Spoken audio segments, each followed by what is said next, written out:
सामवेदीय छांदोग्य उपनिषद में मधु विद्या, इसमें पूर्व दिशा में आदित्य मधु है, पूर्व दिशा में ऋग वेद रूप पुष्प कहा गया। ऋग्वेद विहित कर्म है पुष्प, उसे ऋचा मधुला करके आदित्य में रखती है पुष्प रस, तो वहाँ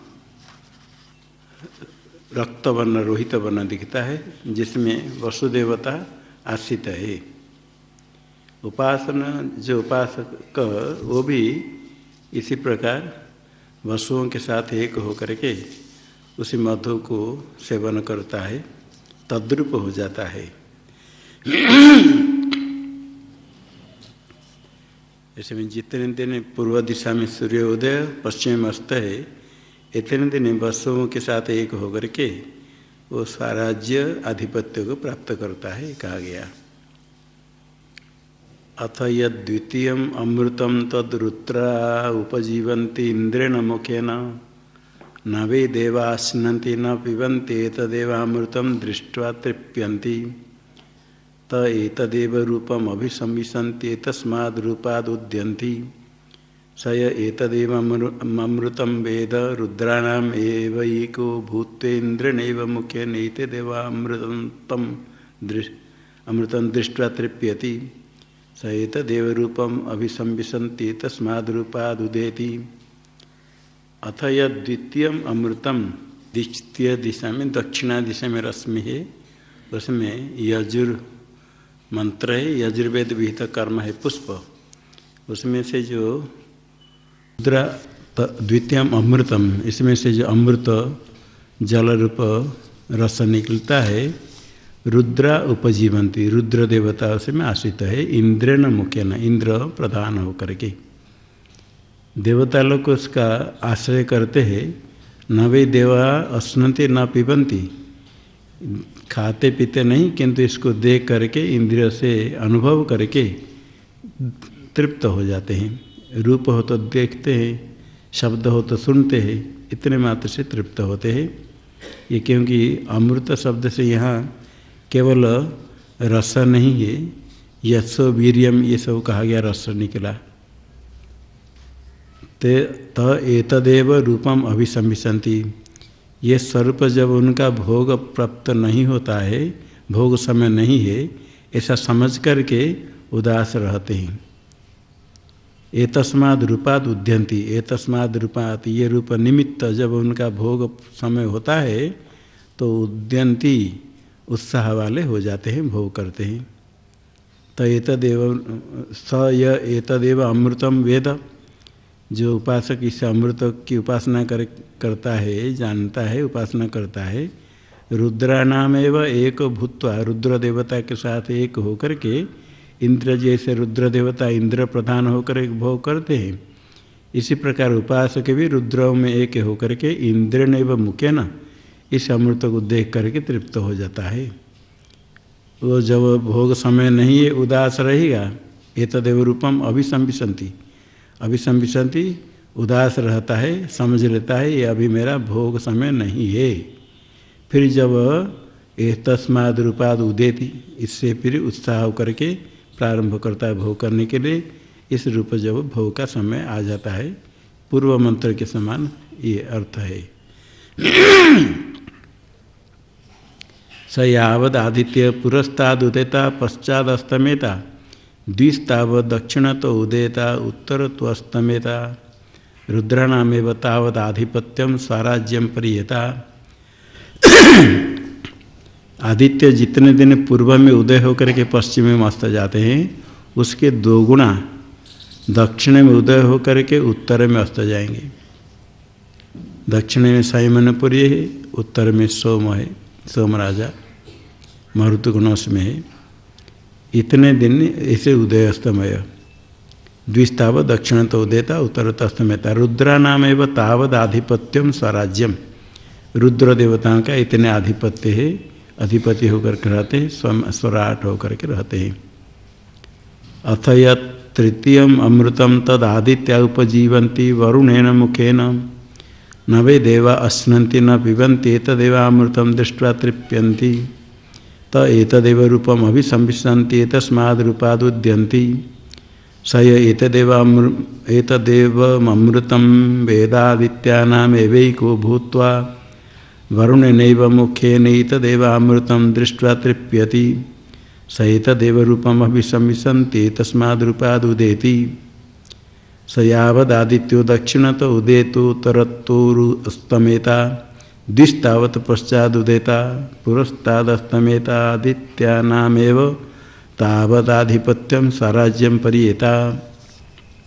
अथ तृतीयम अमृतम, तृतीय अमृत पश्चिम दिशा में रश्मि है, पश्चिम दिशा में मधुनाड़ी है, वहाँ शाम ही मधुकर होते हैं। शाम वेद भीतकर्म पुष्प स्थानीय है, उसमें जो अमृत रस निकलता है यह सत्यज इंद्रिय वीर्य रूप, वो रस जा करके आदित्य में रहता है जो कृष्ण रूप दिखता है। तो ये तृतीय अमृत तद आदित्य उपजीवंती, आदित्य देवता द्वादश आदित्य आश्रित होते हैं। वरुण नैव मुखेन, वरुण पश्चिम दिशा में है। न वे देवा अश्नन्ति न पिबन्ति, खाते पीते नहीं, इसके अमृत को देख करके तृप्त होते हैं। तो एते देव रूपम अभिसंविशन्ति, ठीक इस प्रकार जब उनका भोग अवसर नहीं है ऐसे उदास रहते हैं, जब भोग का निमित्त होता है ये तस्माद् रूपादि से निमित्त से फिर उद्यम करते उत्साह वाले हो जाते हैं। स एतदेवम अमृतम वेद, इस अमृत को जो उपासना करता है, इसकी उपासना करता है, आदित्यानामेव एको भूत्वा वरुणेनैव मुखेन एतद अमृतम दृष्ट्वा तृप्यति, आदित्य में से एक होकर के वरुण प्रधान होकर के इस अमृत को देख करके तृप्त हो जाता है, जैसे आदित्य देव है। स एतदेव, जिस प्रकार आदित्य देवता सब इस रूप के भोग अवसर नहीं तो उदास रहते हैं, तस्माद् रूपाद् उदेति, जब भोग का समय होता है उद्यम युक्त उत्साह युक्त होते हैं, इसी प्रकार उपासक भी हो जाएगा। यावद आदित्य पूर्व दिशा में उदय पश्चिम में अस्त, जितने उसके दो गुणा कहा गया था, दक्षिण में उदय उत्तर में अस्त, जितने दक्षिण तो उदय था उत्तर अस्त में था, उसके दो गुणा पश्चात पश्चिम में उदय और पूर्व में अस्त होगा, अस्तमेता। आदित्यानामेव तावत् आधिपत्यम साराज्यम परियेता,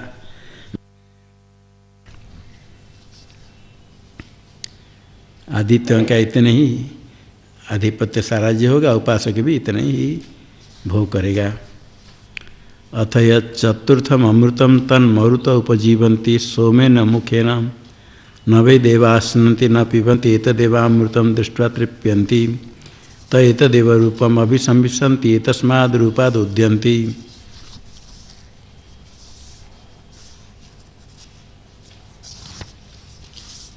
स एतदेवम् अमृतं वेद मरुतामेवैको भूत्वा सौम्यनैव मुखेन एतदेवामृतं दृष्ट्वा तृप्यति स एतदेव रूपम् अभिसंविशन्त्येतस्माद् रूपादुदेति स यावदादित्यः पश्चादुदेता पुरस्तादस्तमेता दिस्तावत् उत्तरतो उदेता दक्षिणतो अस्तमेता मरुतामेव तावदाधिपत्यं साराज्यं परियेता।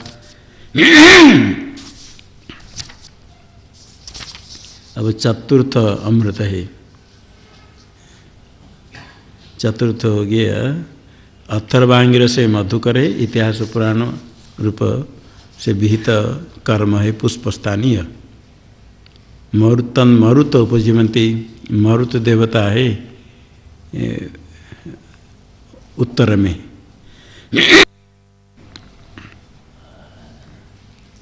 पूर्व दिशा में अग्नि देवता, दक्षिण में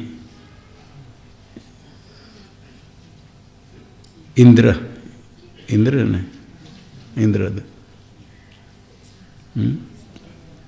यमपुर है। तो देवता प्रधान देवता कौन हुआ, इसमें पहले कहा था इंद्र न मुख्य न, हाँ इंद्र है देवता प्रधान है। अग्नि है पूर्व दिशा में, दक्षिण में इंद्र देवता और पश्चिम में वरुण देवता और उसमें मरुद देवता है, उत्तर में मरुद देवता।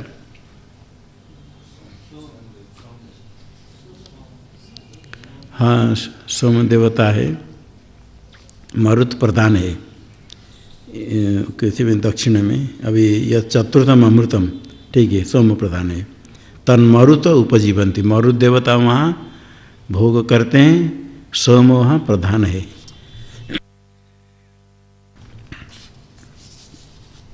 आश्रय करने वाले देवता अलग है, वहाँ प्रधान होने वाले देव अलग है। प्रत्येक में इस प्रकार, जैसे प्रथम अमृत हो गया, वसु देवता आश्रित होते हैं, अग्नि है प्रधान। द्वितीय हो गया इसमें इंद्र हो गया प्रधान और रुद्र उसमें आश्रित होते हैं। तृतीय अमृत हो गया आदित्य आश्रित होते हैं, वरुण प्रधान हो गया। और चतुर्थ है मरुत आश्रित है देव अमृत में, सोम प्रधान, सोमेन मुख्यन। न वे देवा अश्नन्ति न पिबन्ति एतदेव अमृतम दृष्ट्वा तृप्यन्ति। इसी प्रकार समान है। ते एतदेव रूप को देखते हैं, अपने भोग समय नहीं तो उदास रहते हैं, जब भोग समय होता है उत्साहयुक्त होते हैं। जो इस प्रकार उपासना करेगा, अमृत को की उपासना करेगा, मरुत में एक होकर के सोम प्रधान रूप होकर के इस अमृत को देख करके तृप्त होता है। स एतदेव रूपम, इसी प्रकार उदास रहता है, जब भोग समय होता है उत्साहयुक्त होता है। जितने आदित्य पश्चिम में उदय होकर के पूर्व में अस्त होंगे, उसके 2 गुना उत्तर में उदय होकर के दक्षिण में अस्त होंगे। मरुतों का इतने आधिपत्य स्वराज्य होता है। अथ यत् पंचमम अमृतम तत्साध्या उपजीवन्ति ब्रह्मणा मुखेन न वे देवा अश्नन्ति न पिबन्ति एतदेवामृतं दृष्ट्वा तृप्यन्ति त एतदेव रूपम अभिसंविशन्ति तस्माद्रूपादुद्यन्ति स एतदेवम् अमृतं वेद साध्यानामेवैको भूत्वा ब्रह्मणैव मुखेन एतदेवामृतं दृष्ट्वा तृप्यति स एतदेव रूपम अभिसंविशन्ति तस्माद्रूपादुदेति स यावद आदित्य उत्तरत उदेता दक्षिणत अस्तमेता द्विस्तावदूर्ध उदेता अर्वाग अस्तमेता साध्यानामेव तावद आधिपत्यम स्वराज्यम परियेता। पंचम अमृत है, पंचम अमृत में ऊर्ध्व रश्मि है, वो ऊर्ध्व मधुनाड़ी, गुह्य रहस्य है, उपासना मधुकर के समान। पुष्प हो गया प्रणव, ब्रह्मे व प्रणव कहा गया था। तो साध्य देवता उसमें आश्रित होते हैं, भोग करते हैं। ब्रह्म प्रधान है, ब्रह्मा प्रधान है। देवता खाते पीते नहीं, केवल देख करके तृप्त होते हैं। इस रूप को देख करके अपने भोग समय नहीं करके शांत उदास रहते हैं। भोग के समय होने पर फिर उत्साहयुक्त होते भोग करते हैं। जो इस प्रकार उपासना करता है, अमृत की उपासना करता है, साध्य देवता में एक होकर के प्रणव प्रधान ब्रह्मा प्रधान होकर के इसी मुख से अमृत को देख करके तृप्त होता है। जब भोग समय नहीं उदास रहेगा, भोग समय होने पर उत्साहयुक्त होगा। जितने आदित्य उत्तर में उदय होकर के दक्षिण में अस्त जाएंगे, उसके 2 गुना ऊपर ऊर्ध्व उदयता अर्वाग अस्तमेता। ऊपर उदय होकर नीचे अस्त को प्राप्त करेंगे। जो पहाड़ पर्वत में ऊपर में देखा है, कहीं कहीं इतने पूर्व दिशा पर्वत ऊपर इतना ऊंचा है, सूर्य दिखेंगे 10, 11, 12 बजे। पूर्व दिशा में यदि पढ़ाऊ तो सूर्योदय होगा 11, 12 बजे। 11 बजे यदि सूर्य दर्शन होगा तो कहाँ सूर्य दिखेंगे? ऊपर दिखेंगे, ऊर्ध्व उधर उतर है। कहीं के पश्चिम दिशा में पहाड़ नहीं है, बहुत नीचे दिखता है। सब स्थान में नहीं, किस स्थान पर ऐसा है। पूर्व दिशा में तो बहुत बड़ा पहाड़ है, दक्षिण उत्तर में पहाड़ है, किंतु पश्चिम दिशा में पहाड़ नहीं है, एकदम नीचे बहुत दूर तक दिखता है। तो अस्त जहाँ कहाँ अस्त होंगे? नीचे। ऊपर उदय हुए, अस्त नीचे हुए हैं। मानसरोवर में 8 तो कोई ज़्यादा नहीं है, गंगोत्री में है, उधर पहाड़ में कहीं ये तो 11, 9, 10, 11 बजे सूर्योदय होना तो बहुत है। ये तो वहाँ स्वर्गाश्रम में भी 9 बजे 9:30 बजे ठंडी के समय, यहाँ तो सूर्य किरण आता है, वहाँ देर में होता है उत्तर में। और पहाड़ में तो और बहुत ऊपर है। और कहीं कहीं देखा होगा रास्ता में जाते समय भी कभी देखो, वो कहीं सूर्य अस्त होते हैं, वो कहीं नीचे दिखते हैं, इधर एकदम ऐसा दिखेगा। और रास्ता में जाते समय कहीं के देखो बहुत नीचे तक दिखता है, दूर तक नीचे दिखता है, कहीं के दिखता नहीं, एकदम ऊपर दिखता है।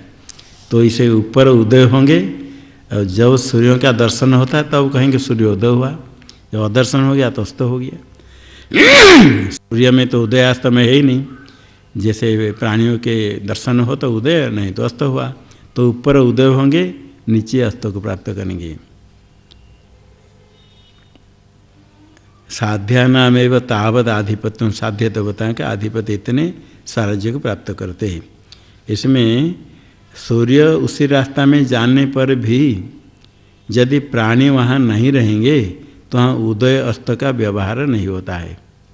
जहाँ प्राणी बहुत समय जब जिस स्थान में रहेंगे वहाँ उदय अस्तमय का अधिक समय व्यवहार होगा। जितने दिन तक एक स्थान में जितने समय रहते हैं वहाँ उदय अस्तमय व्यवहार इतने साल होगा। जैसे 10 वर्ष या 100 वर्ष मान लो या 1000 वर्ष मान लो, 1000 वर्ष जहाँ प्राणी रहेंगे 1000 वर्ष तक वहाँ उदय अस्तमय का व्यवहार होगा। जिस लोक में 2000 वर्ष रहेंगे प्राणी उसमें उदय अस्तमय व्यवहार कितने दिन होगा? 2000 वर्ष। और जिसमें 4000 रहेंगे वर्ष प्राणी वहाँ उदय अस्तमय का व्यवहार 4000 वर्ष होगा।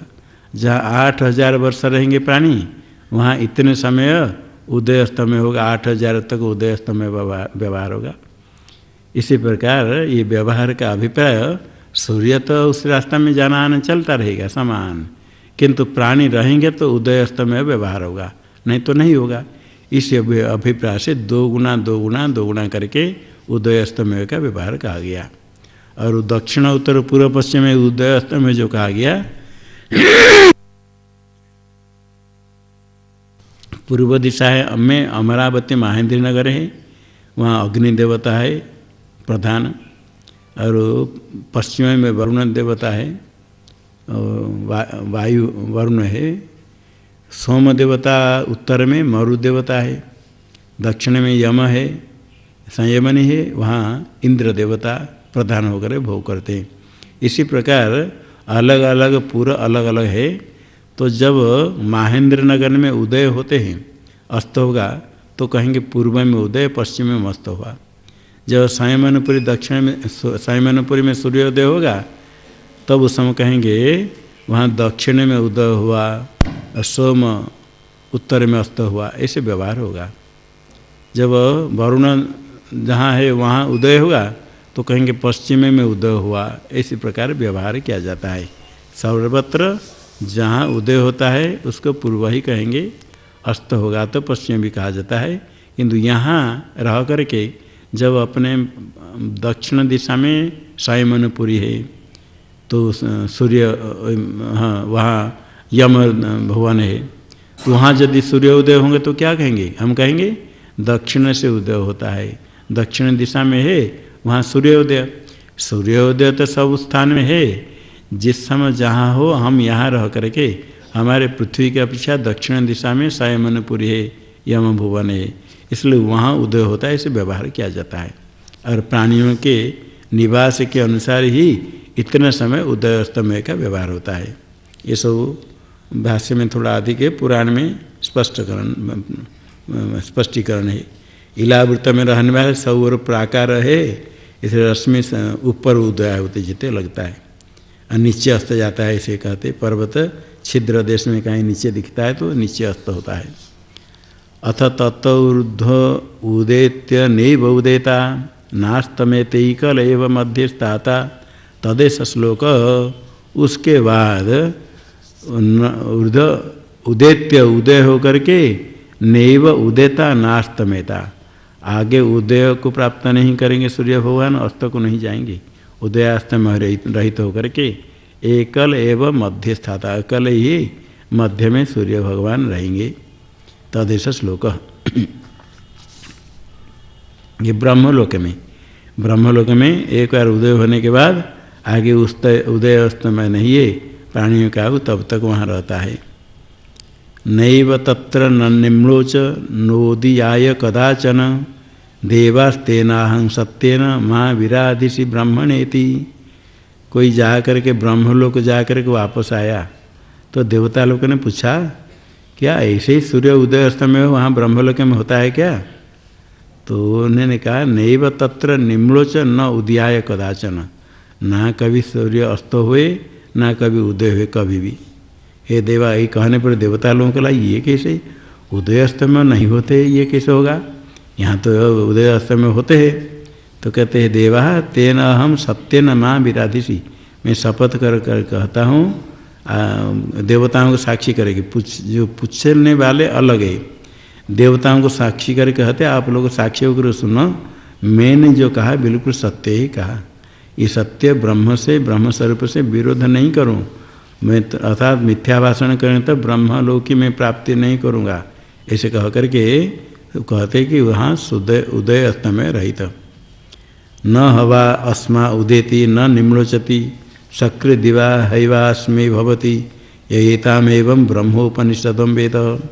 इस प्रकार इसे ब्रह्म संबंधी उपासना जो करता है, ऊपर 5 प्रकार जैसे मधु विद्या उपासना करने वाले, अस्मै न उदेति न निम्लोचति। अस्मै साधकाय सूर्य उदय अस्तमय रहित है, ब्रह्मलोक में रहेगा। शक्र दीवा, ये हमेशा ही दिन ही है। अस्मै भवति ये एताम एवं ब्रह्मोपनिषदं वेद। इस प्रकार जो ये उपनिषद रहस्य उपासना करता है।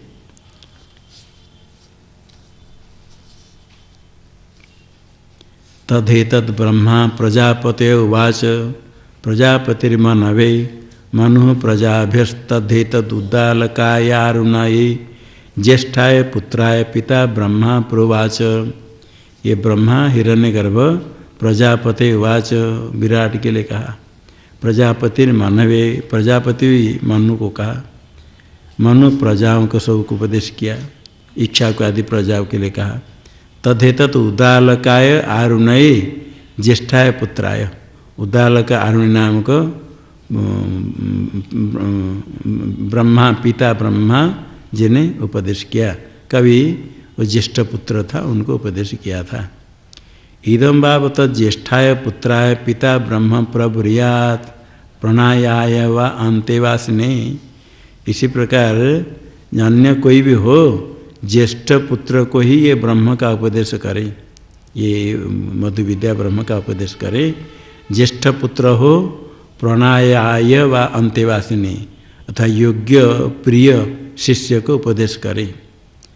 नान्यस्मि कस्मिचन यद्यप्यस्मा इमामद्भि परिगृहीतां धनस्य पूर्णां दद्यादेतदेव ततो भूय इतेतदेव ततो भूय इति। न अन्यस्मै कस्मिचन, अपने पुत्र अथवा अत्यंत प्रिय योग्य शिष्य को उपदेश करे, अन्य को कभी नहीं कहे। यद्यपि यदि बहुत धन देंगे, धन दान तो निमित्त है विद्या देने के लिए, तो क्या यद्यपि अस्मै इमाम अद्भि परिगृहीताम धन से पूर्णाम दद्यात्। ये अद्भि परिगृहीता जल से वेष्टित जो पृथ्वी जितने है सारा ब्रह्मांड, धन से पूर्णाम धन से भरा हुआ सारा पृथ्वी दे दे तो भी एतदेव तत्व भूय। यह जो ज्ञान है उपासना, उससे धन से भी बढ़ करके अधिक है। एतदेव तत्व भूय, ये मधु विद्या दान उससे भी बढ़ करके, धन दान से सारा पृथ्वी समुद्र पर्यंत विस्तृत सारा पृथ्वी धन से भरा हुआ दे विद्या प्राप्ति के लिए आचार्य को दे, तो भी मधु विद्या दान उससे और अधिक है। ततो भूय इति।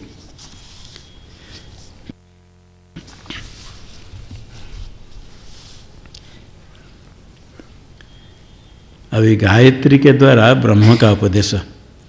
गायत्री वा इदं सर्वं भूतं यदिदं किंच वाग् वै गायत्री वाग् वा इदं सर्वं भूतं गायत्री च त्रायते च। गायत्री वही इदम सर्वम, ये सब कुछ है प्राणी वर्ग, जो कुछ स्थावर जंगम है सब गायत्री रूप है। इसलिए गायत्री वाग रूप गायत्री है, शब्द रूप है, सारा कुछ वाग गायत्री रूप है। वाग वही गायत्री, ये छंद नहीं, वाग शब्द ही गायत्री है। क्योंकि वाग वही इदम सर्वम भूतम गायती च त्रायती च, वाग शब्द है, वाग शब्द सामान्य सारे ब्रह्मांड को किसी ना किसी शब्द से कहेंगे। और गौ है, अश्व है, घट है, पट है कह करके सब वाग ही शब्द ही सब अर्थ को कहता है। त्रायत च, वाग शब्द ही रक्षा करता है। कहते हैं माँ भैसी, माँ किम ते भयम उत्थितम, क्यों भय कर तो, डरो मत, शब्द से कहते हैं।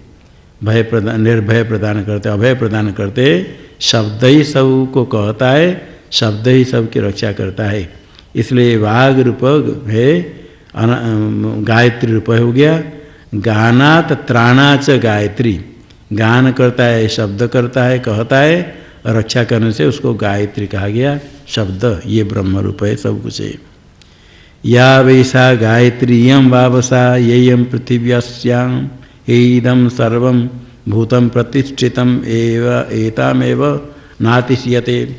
जो यह गायत्री है, यम वावसा, ये पृथ्वी गायत्री है, या यम पृथ्वी। क्योंकि अस्याम ही इदम सर्वम भूतम प्रतिष्ठितम, इसी पृथ्वी में सब कुछ स्थावर जंगम, सारे स्थावर जंगम हो गया वाग रूप है। वही वाग पृथ्वी, क्योंकि पृथ्वी में स्थावर जंगम सब कुछ है। एतामेव नातिशयते, इसी पृथ्वी क्यों कोई अतिक्रमण नहीं करते हैं, इसलिए गायत्री रूप सारा पृथ्वी भी है वाग। या वैसा पृथ्वी यम वावसा यदिदम अस्मिन् पूरे पुरुषे शरीरम अस्मिन् ही में प्राणा प्रतिष्ठिता एते देव नातिश्यन्ते। जो पृथ्वी गायत्री वाग रूपे है, यम वावसा ये यह है। यदिदम अस्मिन् पुरुषे शरीरम, इसी पुरुष में शरीर है, अस्मिन् पुरुषे शरीर, शरीर ही पार्थिव होने का न कार्यक्रम संघात में ये शरीर है। शरीर कैसे गायत्री होगा, क्योंकि अस्मिन् ही में प्राण प्रतिष्ठिता, इस शरीर में सब इंद्रिय प्राण प्रतिष्ठित है। एतदेव नातिश्यन्ते, शरीर को अतिक्रम करके कहीं कार्य कर नहीं करते हैं, शरीर में प्रतिष्ठित है। प्राण सब भूत शब्द से कहेंगे सब कुछ उसमें स्थित है। यद्वे तत्पुरुषे शरीरम इदम भाव तत् यदिदम अस्मिन् अंतः पुरुषे हृदयम अस्मिन् ही में प्राणा प्रतिष्ठिता एतदेव नातिश्यन्ते। ये पुरुष में जो शरीर है, ये गायत्री कहा, इदम भाव तद यही है। यदिदम अस्मिन् अंत पुरुषे हृदयम, पुरुष के अंदर हृदय कमल पुंडरिका नाम का यही हृदय, अस्मिन् ही में प्राण प्रतिष्ठिता, क्योंकि इसमें ही ये प्राण सब प्रतिष्ठित है। ये शरीर जिस प्रकार, इसी प्रकार ये भी हृदय हो गया गायत्री। इसी प्राण को कोई एतदेव नातिश्यन्ते प्राण, इसको कोई अतिक्रमण नहीं करते हैं। प्राण पिता प्राणो माता, प्राण को पिता माता कहा, भूत शब्द से प्राण को ले लिया, सारे भूत प्राण इसमें प्रतिष्ठित है। शेषा चतुष्पदा षड्विधा गायत्री तदेतद ऋचा अभ्यनुक्तम। इसी प्रकार ये 4 पाद वाले 6 प्रकार गायत्री है, ये ऋचा मंत्र के द्वारा कहा गया है। 6 एक एक पाद में 6 अक्षर करके 4 पाद है, 6 24 है। वाग भूत पृथ्वी शरीर हृदय प्राण, ऐसे कर 6 प्रकार है। तावानस्य महिमा ततो जायांश्च पुरुषः पादोस्य सर्वाभूतानि त्रिपादस्यामृतम दिवीति। ये गायत्री नाम का ब्रह्म की इतने ही महिमा है। तावानस्य महिमा, इतने महिमा है, विभूति विस्तार है। जितने चतुष्पाद षड्विध ब्रह्म कार्य सारा प्रपंच गायत्री। ततो जायांश पुरुष, उससे बढ़ कर के पुरुष है, परमात्मा है। पादों से सर्वाभूतानि, इसी परमात्मा का एक पाद संपूर्ण भूत है, स्थावर जंग में जितने है। त्रिपाद अस्य अमृतम दिवी, और 3 पाद है अमृत है विकार रहित, ऐसे प्रकाशमान है, स्वात्म स्वरूप में अवस्थित है। इति यद तद ब्रह्मेति इदम वाव तद योयम बहिर्धा पुरुषादाकाशो, यो वैसा बहिर्धा पुरुषादाकाश, जो यह त्रिपाद अमृतम गायत्री शब्द से कहा गया, यही है जो प्रसिद्ध बहिर्धा पुरुष के बाहर आकाश है, जो भौतिक आकाश है, जो बाहर आकाश है, यही है त्रिपाद अमृतम। अयम भाव स योयम अंतः पुरुषाकाशो, यो वे अंत पुरुषाकाश, यही जो अंत पुरुष में शरीर में आकाश है, शरीर के अंदर जो अंत पुरुष आकाश है यही है। अयम भाव स यो अयम अंतर्हृदय आकाश तदेतत् पूर्णम अप्रवर्ति, पूर्णाम अप्रवर्तिनी श्रियम लभते य एवं वेद, यही अंतर्हृदय में आकाश है जो पूर्ण है, जिसमें कुछ अप्रवृत्ति गुण, इसी प्रकार कोई विकार रहित अनुच्छेदात्मक गुण उसमें है। जो इसकी उपासना करता है पूर्णाम अप्रवर्तने श्रियम लभते, पूर्ण अप्रवर्तने लक्ष्मी को प्राप्त करता है, उच्छेद रहित धन को प्राप्त करता है, ऐश्वर्य को प्राप्त करता है, जो इसकी उपासना करता है। तस्य वा एतस्य हृदय से पंचदेव सुषय, शैवस्य प्राण सुषि स प्राणस्तचक्षु, स आदित्यस्तदेत तेजो अन्नाद्यमिति उपासित, तेजस्वी अन्नाद भवति य एवं वेद। गायत्री नाम को जो ब्रह्म है उसके अंग रूप से 5 कहे विधान करते, द्वारपाल जैसे राजा का, इसी प्रकार इनकी उपासना करने से गायत्री मुख्य का उपासना होगा।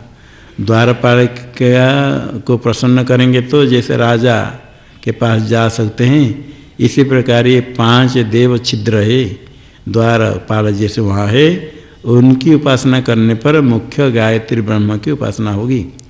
एतस्य हृदय से, हृदय में स्थित इस पुरुष भाव का 5 देव संबंधी छिद्र है।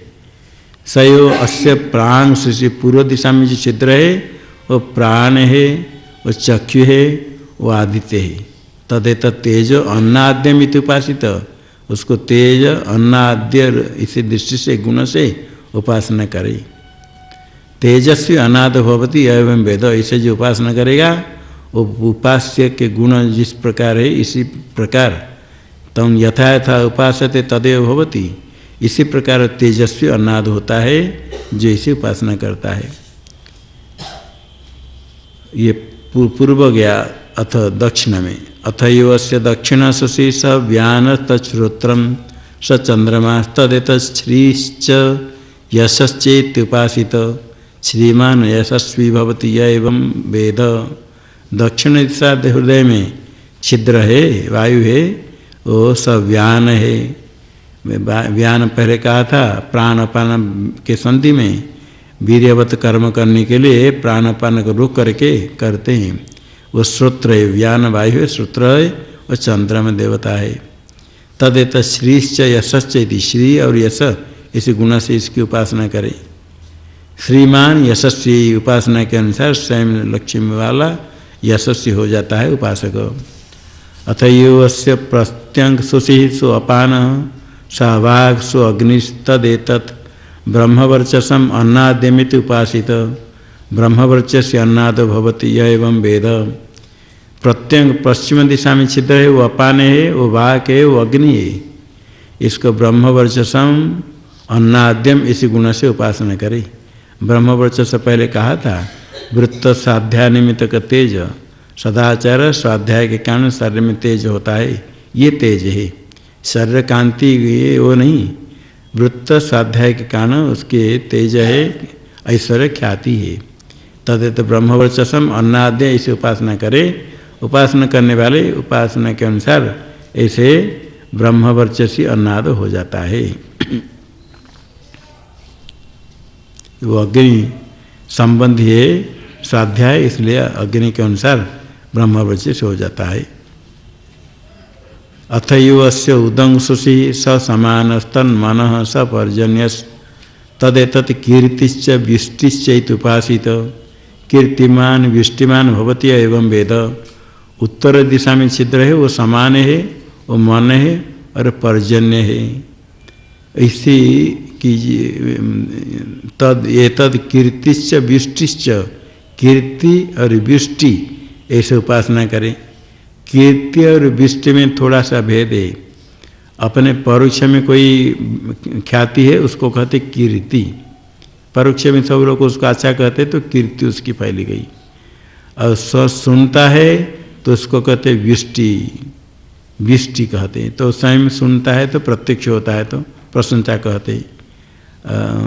तो व्युष्टिश्च कीर्तिश्च इत्युपासित कीर्तिमान व्युष्टिमान भवति एवं वेद। कीर्तिमान व्युष्टिमान होता है, ऐसे कीर्ति को प्राप्त करता है, यश को और प्रशंसा को प्राप्त करता है। व्युष्टि शब्द से कांति देहगत लावण्य भी कहा, देहगत सौंदर्य को भी कहा, क्योंकि वो उससे भी कीर्ति होती है, ये भी कहा दिया। व्युष्टि शब्द का अर्थ व्युष्टि है अपने कर्ण संवेद्य और कांति देहगत लावण्य भी है। अथयुवस्य और्ध्वः सुषि सौदान स वायु स आकाश तदेतत् ओजश्च महश्चेति उपासित ओजस्वी महस्वान भवति एवं वेद। ऊपर जो छिद्र है उदान है, पाद तल से ऊपर लेकर उत्क्रमण के हेतु होता है, वो उदान वो वायु आकाश है। वो वायु में आश्रित सभी वो आकाश है। तदेतत् ओजश्च महश्च, ओज है, ओज तेज का हेतु उनसे, और ओज बल है, ओज है बल और महत है मह। ऐसे उपासना करने से ओजस्वी होता है, बलवान होता है, और महस्वान कीर्तियुक्त होता है। यह एवं वेद। ते वायते पंच ब्रह्म पुरुषा स्वर्ग से लोक से द्वारपाः सयद एतान एवं पंच ब्रह्म पुरुषान स्वर्ग से लोक से द्वारपान वेदास्य कुले वीरो जायते प्रतिपद्यते स्वर्गम लोकम। ये एतान एवं पंच ब्रह्म पुरुषान स्वर्ग से लोक से द्वारपान वेद।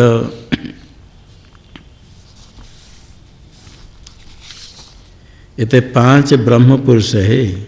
स्वर्ग से लोक से द्वारपा, स्वर्ग हृदय में स्थित है, हार्द ब्रह्म उसके द्वारपाल है। एतान एव पंच ब्रह्म पुरुषान, 5 है ब्रह्म पुरुष को स्वर्ग के लोक के द्वारपाल को ऐसे उपासना करता है। चक्षु सत्र वांग मन प्राण बाहर है, हार्द ब्रह्म प्राप्ति का द्वार है। तो इसमें जो इनकी उपासना करता है इसी प्रकार उनको वशीभूत कर देता है। अस्य कुले वीरो जायते, ये दृष्ट प्रत्यक्ष फल है, वीर उत्पन्न होगा।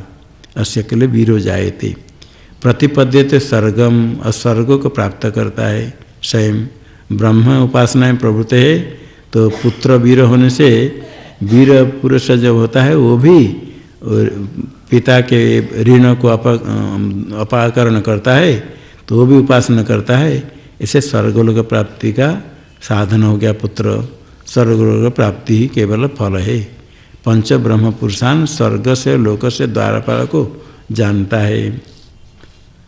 अथ यदतः परो दिवो ज्योतिर्दीप्यते विश्वत पृष्ठेषु सर्वत पृष्ठेषु अनुत्तमेषु उत्तमेषु लोकेषु इदं भाव तद यद इदम अस्मिन् अंतपुरुषे ज्योतिष तस्यैषा दृष्टिर्यत्रैतद् अस्मिन् शरीरे संस्पर्शेन श्रीमानं विजानाति तस्यैषा श्रुतिर् यत्रैतत् कर्णावापि गृह्य निनदमिव नदथुरिव अग्नेरिव ज्वलत उपसृणोति तदेतद् दृष्टं च श्रुतं चेति उपासित चक्षुष्य श्रुतो भवति।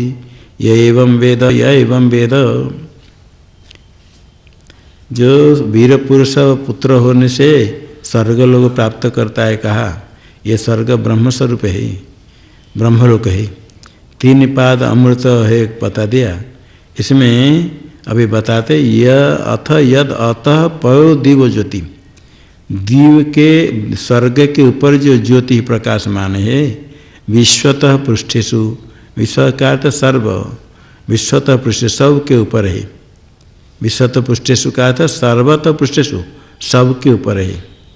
अनुत्तमेषु उत्तमेषु, अनुत्तम कह करके फिर उत्तम कहते हैं। अनुत्तम और उत्तम दोनों का अर्थ एक होगा, जो उत्तम होगा वो अनुत्तम हो सकता है। अनुत्तम शब्द में यदि नए समास करेंगे तो अनुत्तम उत्तम एक नहीं होगा। अनुत्तम शब्द में बहुब्री समास करेंगे तो अविद्यमान उत्तम येभ्य ते अनुत्तमा, जिनसे कोई बड़ा नहीं उत्तम नहीं उनको क्या कहेंगे? अनुत्तम। जिनसे कोई उत्तम अधिक नहीं है वो उत्तम है या नहीं है? तो अनुत्तमेषु कह करके उत्तमेषु इसलिए कहा है। यहाँ नए समास नहीं समझना, बहुब्री समास समझना। नहीं तो अनुत्तम कहें तो क्या होगा? निकृष्ट अर्थ हो जाएगा। नए समास करेंगे तो अनुत्तम मतलब निकृष्ट है, ये अर्थ हो जाएगा। और बहुब्री करेंगे तो अनुत्तमेषु अविद्यमान उत्तम येभ्य, अविद्यमान उत्तम येभ्य, जिनसे उत्तम है ही नहीं, उत्कृष्ट नहीं, वो अनुत्तम लेना। वो वास्तव उत्तमेषु, उत्तम कहने से अनुत्तम शब्द में नए समास नहीं है, ये कहने के लिए श्रुति में उत्तमेषु कहा। उत्तमेषु विशेषण हो गया लोक का, ऐसे विशेषण होने से अनुत्तम में बहुब्री समास है, सबसे श्रेष्ठ है लोक। ये अनेक लोग प्राप्त करने से बहुवचन दे दिया। लोक से इदम भाव तद यद इदम अस्मिन अंतपुरुष ज्योति, यही जो उत्तम उत्तम ब्रह्मलोक में प्रकाश, ब्रह्मलोक स्वरूप है, स्वयं प्रकाश है, वही यह जो इसके पुरुष के अंदर ज्योति प्रकाश रूप है। तस्य सा दृष्टि, उसका ही दर्शन से ज्ञान होता है। यत्र एतद अस्मिन शरीर संस्पर्शेन उष्मान न बीजानाति, यहाँ ज्योति है जिसके शरीर को स्पर्श करके गर्म देखते लगता है। तस्य सा श्रुति, उसका श्रवण भी होता है। यत्र तत् कर्णौ अपिगृह्य, कान को बंद करके सुनो। निनदमेव नदथुरिव, निनद होता है रथ से, घोष रथ चलते समय शब्द होता है निनद। और नदतु शब्द है वृषभ शब्द जैसे करता है, नदथुरिव ऐसे शब्द होता है। अग्निरिव ज्वलतः, अग्नि जलते समय शब्द होता है। अग्नि भुगु भुगु ध्वनि, अग्नि जलते समय शब्द, कान बंद करने पर विभिन्न शब्द होता है। तदेतद दृष्टम च श्रुतम च उपासित, ये जो ब्रह्म है हृदय में स्थित है, दृष्टम श्रुतम ऐसे उपासना करे। दृष्टत्व श्रुतत्व गुण से उपासना करने से चक्षुष श्रुत भवती, चक्षु के लिए प्रिय सुंदर होता है और श्रुत विख्यात हो जाता है। इस प्रकार ये हो गया सामान्य फल है। वस्तु तो उपासना का मुख्य अदृष्ट फलतः स्वर्गलोक प्राप्ति है। ये ब्रह्मलोक की प्राप्ति होगी, स्वर्गलोक की प्राप्ति है।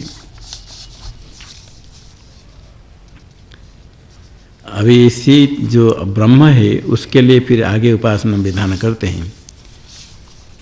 सर्वं खलिदं ब्रह्म तज्जलानिति शांतोपासीत, अथ खलु क्रतुमय पुरुषो यथा क्रतुरस्मिन् लोके पुरुषो भवति तथेतः प्रेत्य भवति सक्रतुम कुर्वित।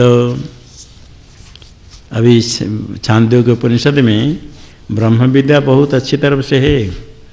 आगे तत्त्वमसि प्रकरण आएगा, यहाँ शुरू हो गया। ये तो उपासना है, शांत उपासित, सम का विधान किया। ब्रह्म प्राप्ति के लिए, ज्ञान होने के लिए अंतःकरण की शुद्धि पहले आवश्यक है, और शुद्ध होने पर एकाग्र होना चाहिए। तप उपासना करके अंतःकरण शुद्ध होता है, इसलिए पहले उपासना बहुत कही गई। उपास्तयवात्र ब्रह्म शास्त्रे भी चिंतिता, ये जो विपरीत भावना एकाग्र से निवृत्त होती है। प्राग उपासना विपरीत भावनेयम एकाग्रसा निवर्तते, और प्राग उपदेशात भवत्येतद उपासनात्। प्राग उपदेशात, वेदांत उपदेश के पहले उपासना से एकाग्रता होती है। एकाग्रता से विपरीत भावना की निवृत्ति होती है। देह में अहम बुद्धि अनादिकाल से बैठी है। जब पहले उपासना करके आगे वेदांत श्रवण करे तो स्वल्प श्रवण मनन निधिध्यासन करने पर, क्योंकि वो अंतकोण शुद्ध है तो वैराग्य भी है, साधन चतुष्टय संपन्न हो, स्वल्प श्रवण मनन करने से ज्ञान हो जाएगा। किंतु जब अंतकोण अत्यंत शुद्ध नहीं हुआ तो प्राग अनभ्यासिन पश्चात ब्रह्माभ्यासेन तद भवेत। जब उसके पहले उपासना नहीं करके वेदांत श्रवण शुरू कर लिया, अंतकोण अत्यंत शुद्ध नहीं हुआ, स्वल्प शुद्धि होने पर तो जिज्ञासा वैराग्य थोड़ा होता है, किंतु जितने वैराग्य चाहिए इतने वैराग्य इतने जल्दी नहीं होता है। लगता है सब हमको कुछ नहीं चाहिए, कुछ नहीं चाहिए, अंदर सूक्ष्म रूप से वासना रहती है। समय समय पर वासना प्रकट होकर के बहुत इच्छा वासना प्रबल होकर के साधक को जैसे नौका चलते समय वायु प्रवाह से लेकर कहाँ से कहाँ पहुँचा देता है वायु, इसी प्रकार वासना के तरंग इतने जोर होते हैं, ध्यान करना बैठा कहाँ मन भागा, कहाँ से कहाँ चल जाता है। वासना होने से अपने लक्ष्य जो मार्ग छोड़ करके गलत मार्ग में कोई चल जाता है। तो ये सब विपरीत भावना है, एकाग्रता से निवृत्ति होती। पहले ही वेदांत उपदेश के पहले एकाग्र हो, उपासना बहुत करे, अंतकोण शुद्ध हो तो एकाग्रता होती। मन इंद्रिय का संयम चाहिए। जब ऐसा नहीं हुआ, वेदांत श्रवण शुरू हो गया, कुछ वेदांत समझने में आता है, रुचि होती है, तो अभी उसके लिए क्या करना चाहिए ये विचार आया शास्त्रों में। सब अंतकोण शुद्ध वैराग्य होने पर वेदांत श्रवण करना चाहिए, किंतु जैसे वैराग्य कहा गया इतने वैराग्य कोई सरल नहीं है। ब्रह्मलोक सुखतक तृण काक विष्टा को जैसे कौवा के विष्टा, मतलब अत्यंत घृणा, इसी प्रकार कोई चीज़ में थोड़ी सी भी इच्छा नहीं है। यह लोक परलोक ब्रह्मलोक तक लोग कोई कहते ब्रह्मलोक की सुख हम ब्रह्मलोक की इच्छा हमारे बिल्कुल नहीं है, क्योंकि वहाँ विश्वास नहीं है। नहीं तो यदि विश्वास होगा क्यों इच्छा नहीं। यहाँ यदि थोड़े सामान्य कुछ अधिक के लिए बड़ी इच्छा है, भागते, थोड़े कुछ सम्मान मिलेगा तो बड़ा खुश, थोड़े कुछ संपत्ति के पीछे भागते, तो ब्रह्मलोक की इच्छा क्यों नहीं होगी। तो ये इतने दृढ़ वैराग्य नहीं होता है। अभी वेदांत श्रवण शुरू कर लिया, अंतकोण शुद्धि होने पर ज्ञान होगा। अभी वेदांत श्रवण छोड़ करके जाए अंतकोण शुद्धि के लिए साधना करने के लिए, या क्या करना है, इसलिए कहा प्राग अनभ्यासिनो पश्चात ब्रह्माभ्यासेन तद भवेत। यदि पहले उपासना अत्यंत अभ्यास नहीं किया, आजकल अधिक ही चाहिए।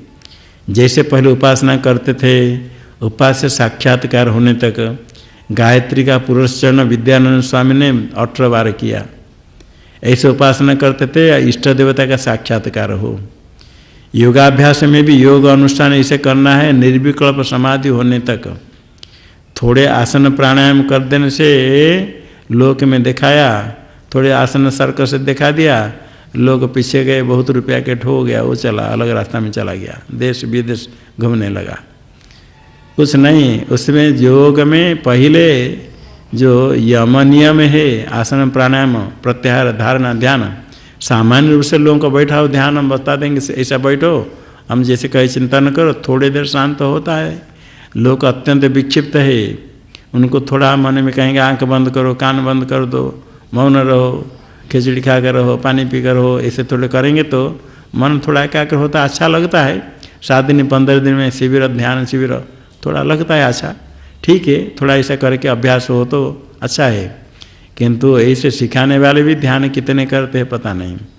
ऐसे ध्यान जिनको होता है, ध्यान धारणा ध्यान समाधि करके निर्विकल्प समाधि को प्राप्त करने पर स्थिति आती है, सारा द्वैत प्रपंच का अभाव, निर्विकल्प समाधि की प्राप्ति हो जाए अथवा इष्ट देवता का साक्षात्कार हो जाए, तो उनको उपदेश मात्र से ज्ञान होता है। थोड़े तत्वों से आदि वेदांत उपदेश से ज्ञान साक्षात्कार हो जाता है। ऐसे वे कम ही उनको कहते कृतोपास्ति, उपासना जिन्होंने की, उपासना करके इष्ट देवता का साक्षात्कार हो गया। तो और बाकी सब जितने हैं अधिकांश है आजकल थोड़े अंतकोण शुद्ध उपासना तो सबने की। पहले कितने जन्म में कर्म उपासना करते करते अभी तो थोड़े सी इच्छा होती परमात्मा के विषय में, सुनने के लिए, कुछ करने के लिए, सन्मार्ग में जाने के लिए कुछ इच्छा होती है। जिनका पूर्व जन्म में ऐसा ज़्यादा तप उपासना नहीं है, उनको तो ये मन में आता ही नहीं, क्या हो जाता है, इससे कुछ फायदा नहीं, बहुत विपरीत मार्ग चलने वाले। जो सन्मार्ग में चलते तो उपासना आदि कुछ की, फिर आगे थोड़े कुछ करने पर बहुत किसी के पुण्य उदय होता है तो जिज्ञासा होती है, पर ब्रह्म क्या है, जन्म मरण क्या है। जिज्ञासा होने पर वेदांत श्रवण करता है। अभी वेदांत श्रवण करने के बाद कहा गया, अभी प्राग अनभ्यासन पश्चात ब्रह्माभ्यासन तद भवेत्। पहली जिद उपासना आदि अत्यंत नहीं हुई, इष्ट देवता का साक्षात्कार नहीं हुआ, तो वेदांत श्रवण शुरू कर दिया तो ब्रह्माभ्यासन तद भवेत्। ब्रह्माभ्यास, ब्रह्म का अभ्यास, तच्चिंतनम तत्कथनम अन्योन्यम तत्प्रबोधनम एतदेक परत्वंच ब्रह्माभ्यासम विदुर्बुधा। विद्वान लोग, ज्ञानी लोग कहते ही ब्रह्माभ्यास है, पर ब्रह्म का चिंतन, उसका कथन, अन्योन्यम तत्प्रबोधनम, परस्पर समझाना, पूछना समझाना, इनको पूछना कुछ समझाना। एतदेक परत्वंच, बैठ करके ध्यान करने से ध्यान लग जाता है तो अच्छा है। विचार काल में भी ध्यान लगता है, एकाग्र होता है, मन को लगा कर एकाग्र करते हैं, हठ करना पड़ता है। शास्त्र चिंतन श्रवण करो, मनन करो, युक्ति से विचार करो, बुद्धि के बौद्धिक स्तर पर विचार करे। ये मन के ऊपर अधिक है बुद्धि, मन से अधिक है बुद्धि। बुद्ध बौद्धिक स्तर पर जो विचार होता है तो समय सामान्य, ये वेदांत शास्त्र केवल नहीं, अन्य शास्त्र, अन्य कोई चिंतन करते हैं तो 1 घंटा 2 घंटा 3 घंटा चले जाता है, पता नहीं चलता है। किसी भी विषय में जो तन्मय हो जाते हैं, एकाग्र हो जाते हैं। किसी विषय में संगीत शास्त्र सीखने वाले भी, गणित आदि करने वाले भी, कुछ ऐसे बड़े बड़े कुछ चिंतन करते, बुद्धि लगाकर काम करना पड़ता है, बहुत सोचते हैं। किसी श्लोक का अर्थ विचार करते समय इस शब्द का क्या अर्थ, उसका क्या अर्थ, कैसे अर्थ लगेगा, अन्वय करेंगे, समास विचार करेंगे, ऐसे करके विचार करते करते उसमें एकाग्र होता है, एकाग्रता होती है।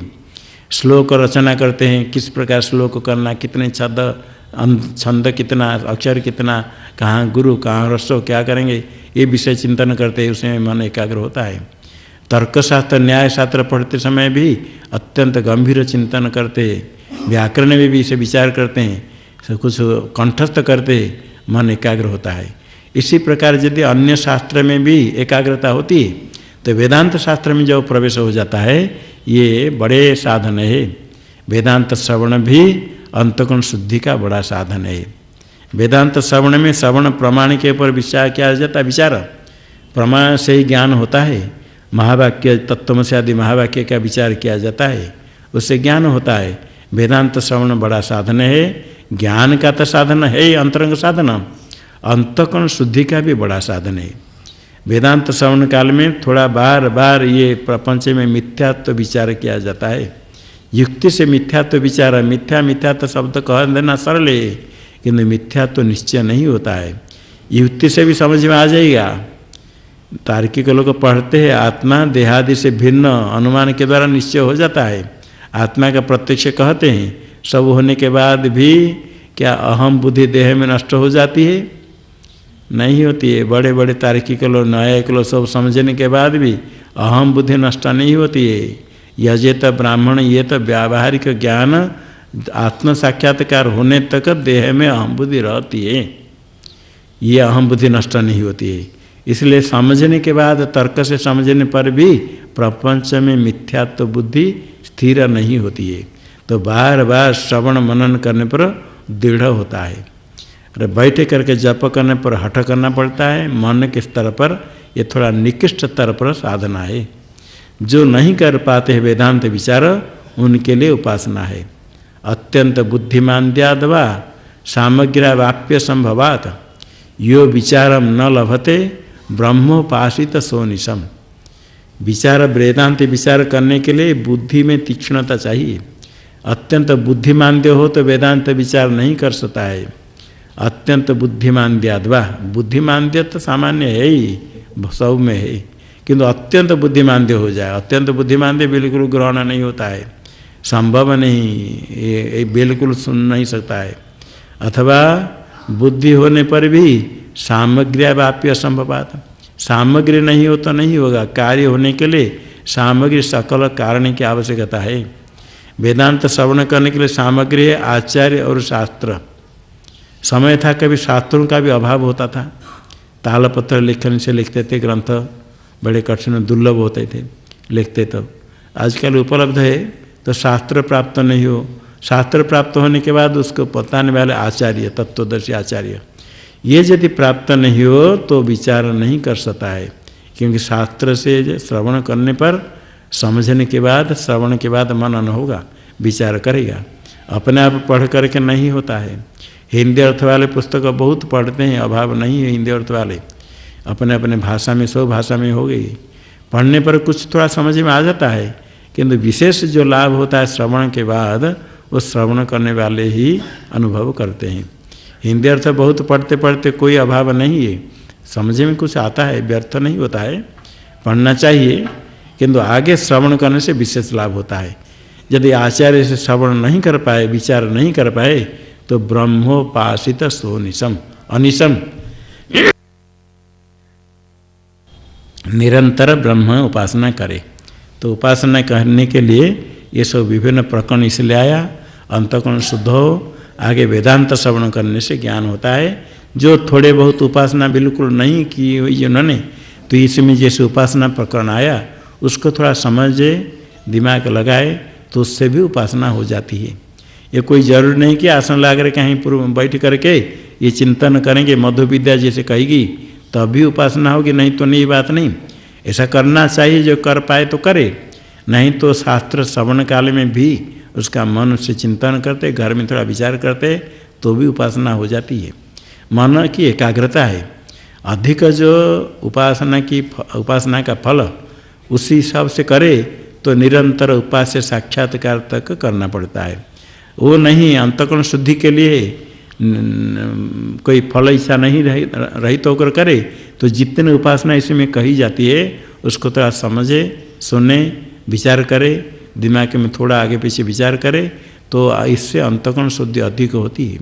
जप करते समय, मंत्र जप आदि करते समय जितना होता है उसकी अपेक्षा ज़्यादा होता है ये शास्त्र श्रवण काल में। मन लगता है, थोड़ा रुचि होती तो। बहुत लोगों को इसमें रुचि नहीं, तो उसके लिए अलग बात है। रुचि हो, अच्छा लगता है, उसका थोड़ा चिंतन करे तो उपासना होती, अंतःकरण की शुद्धि होती है। ये सामान्य भावना है कि भगवान का नाम लेने से अच्छा है। नाम लो, ठीक है, नाम लेने पर जितनी एकाग्रता होती है, जो इस शास्त्र में थोड़ा श्रवण करता है और स्वयं अनुभव करता है, इसमें अधिक एकाग्रता होती है। ऐसा लोगों का अनुभव है।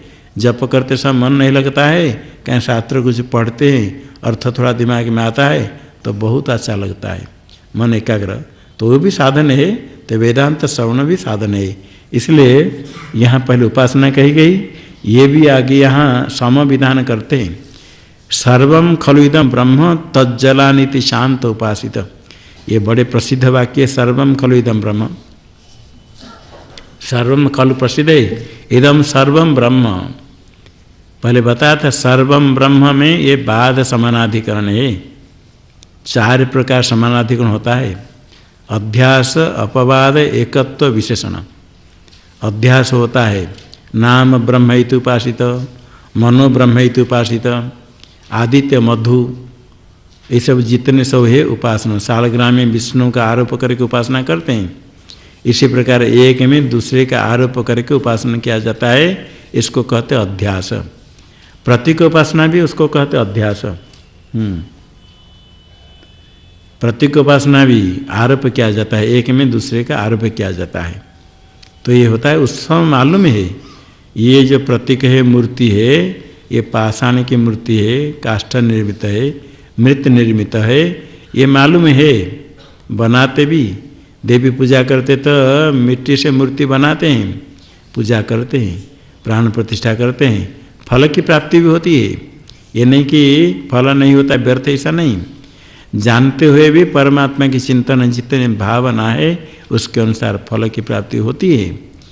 ये पूजा करते हैं, पूजा से फल प्राप्त करते हैं, किंतु उसमें आरोप करके पूजा करते हैं। और ब्रह्मसूत्र में कहा प्रतीक में ब्रह्म दृष्टि करके उपासना करे, ये अध्यास है।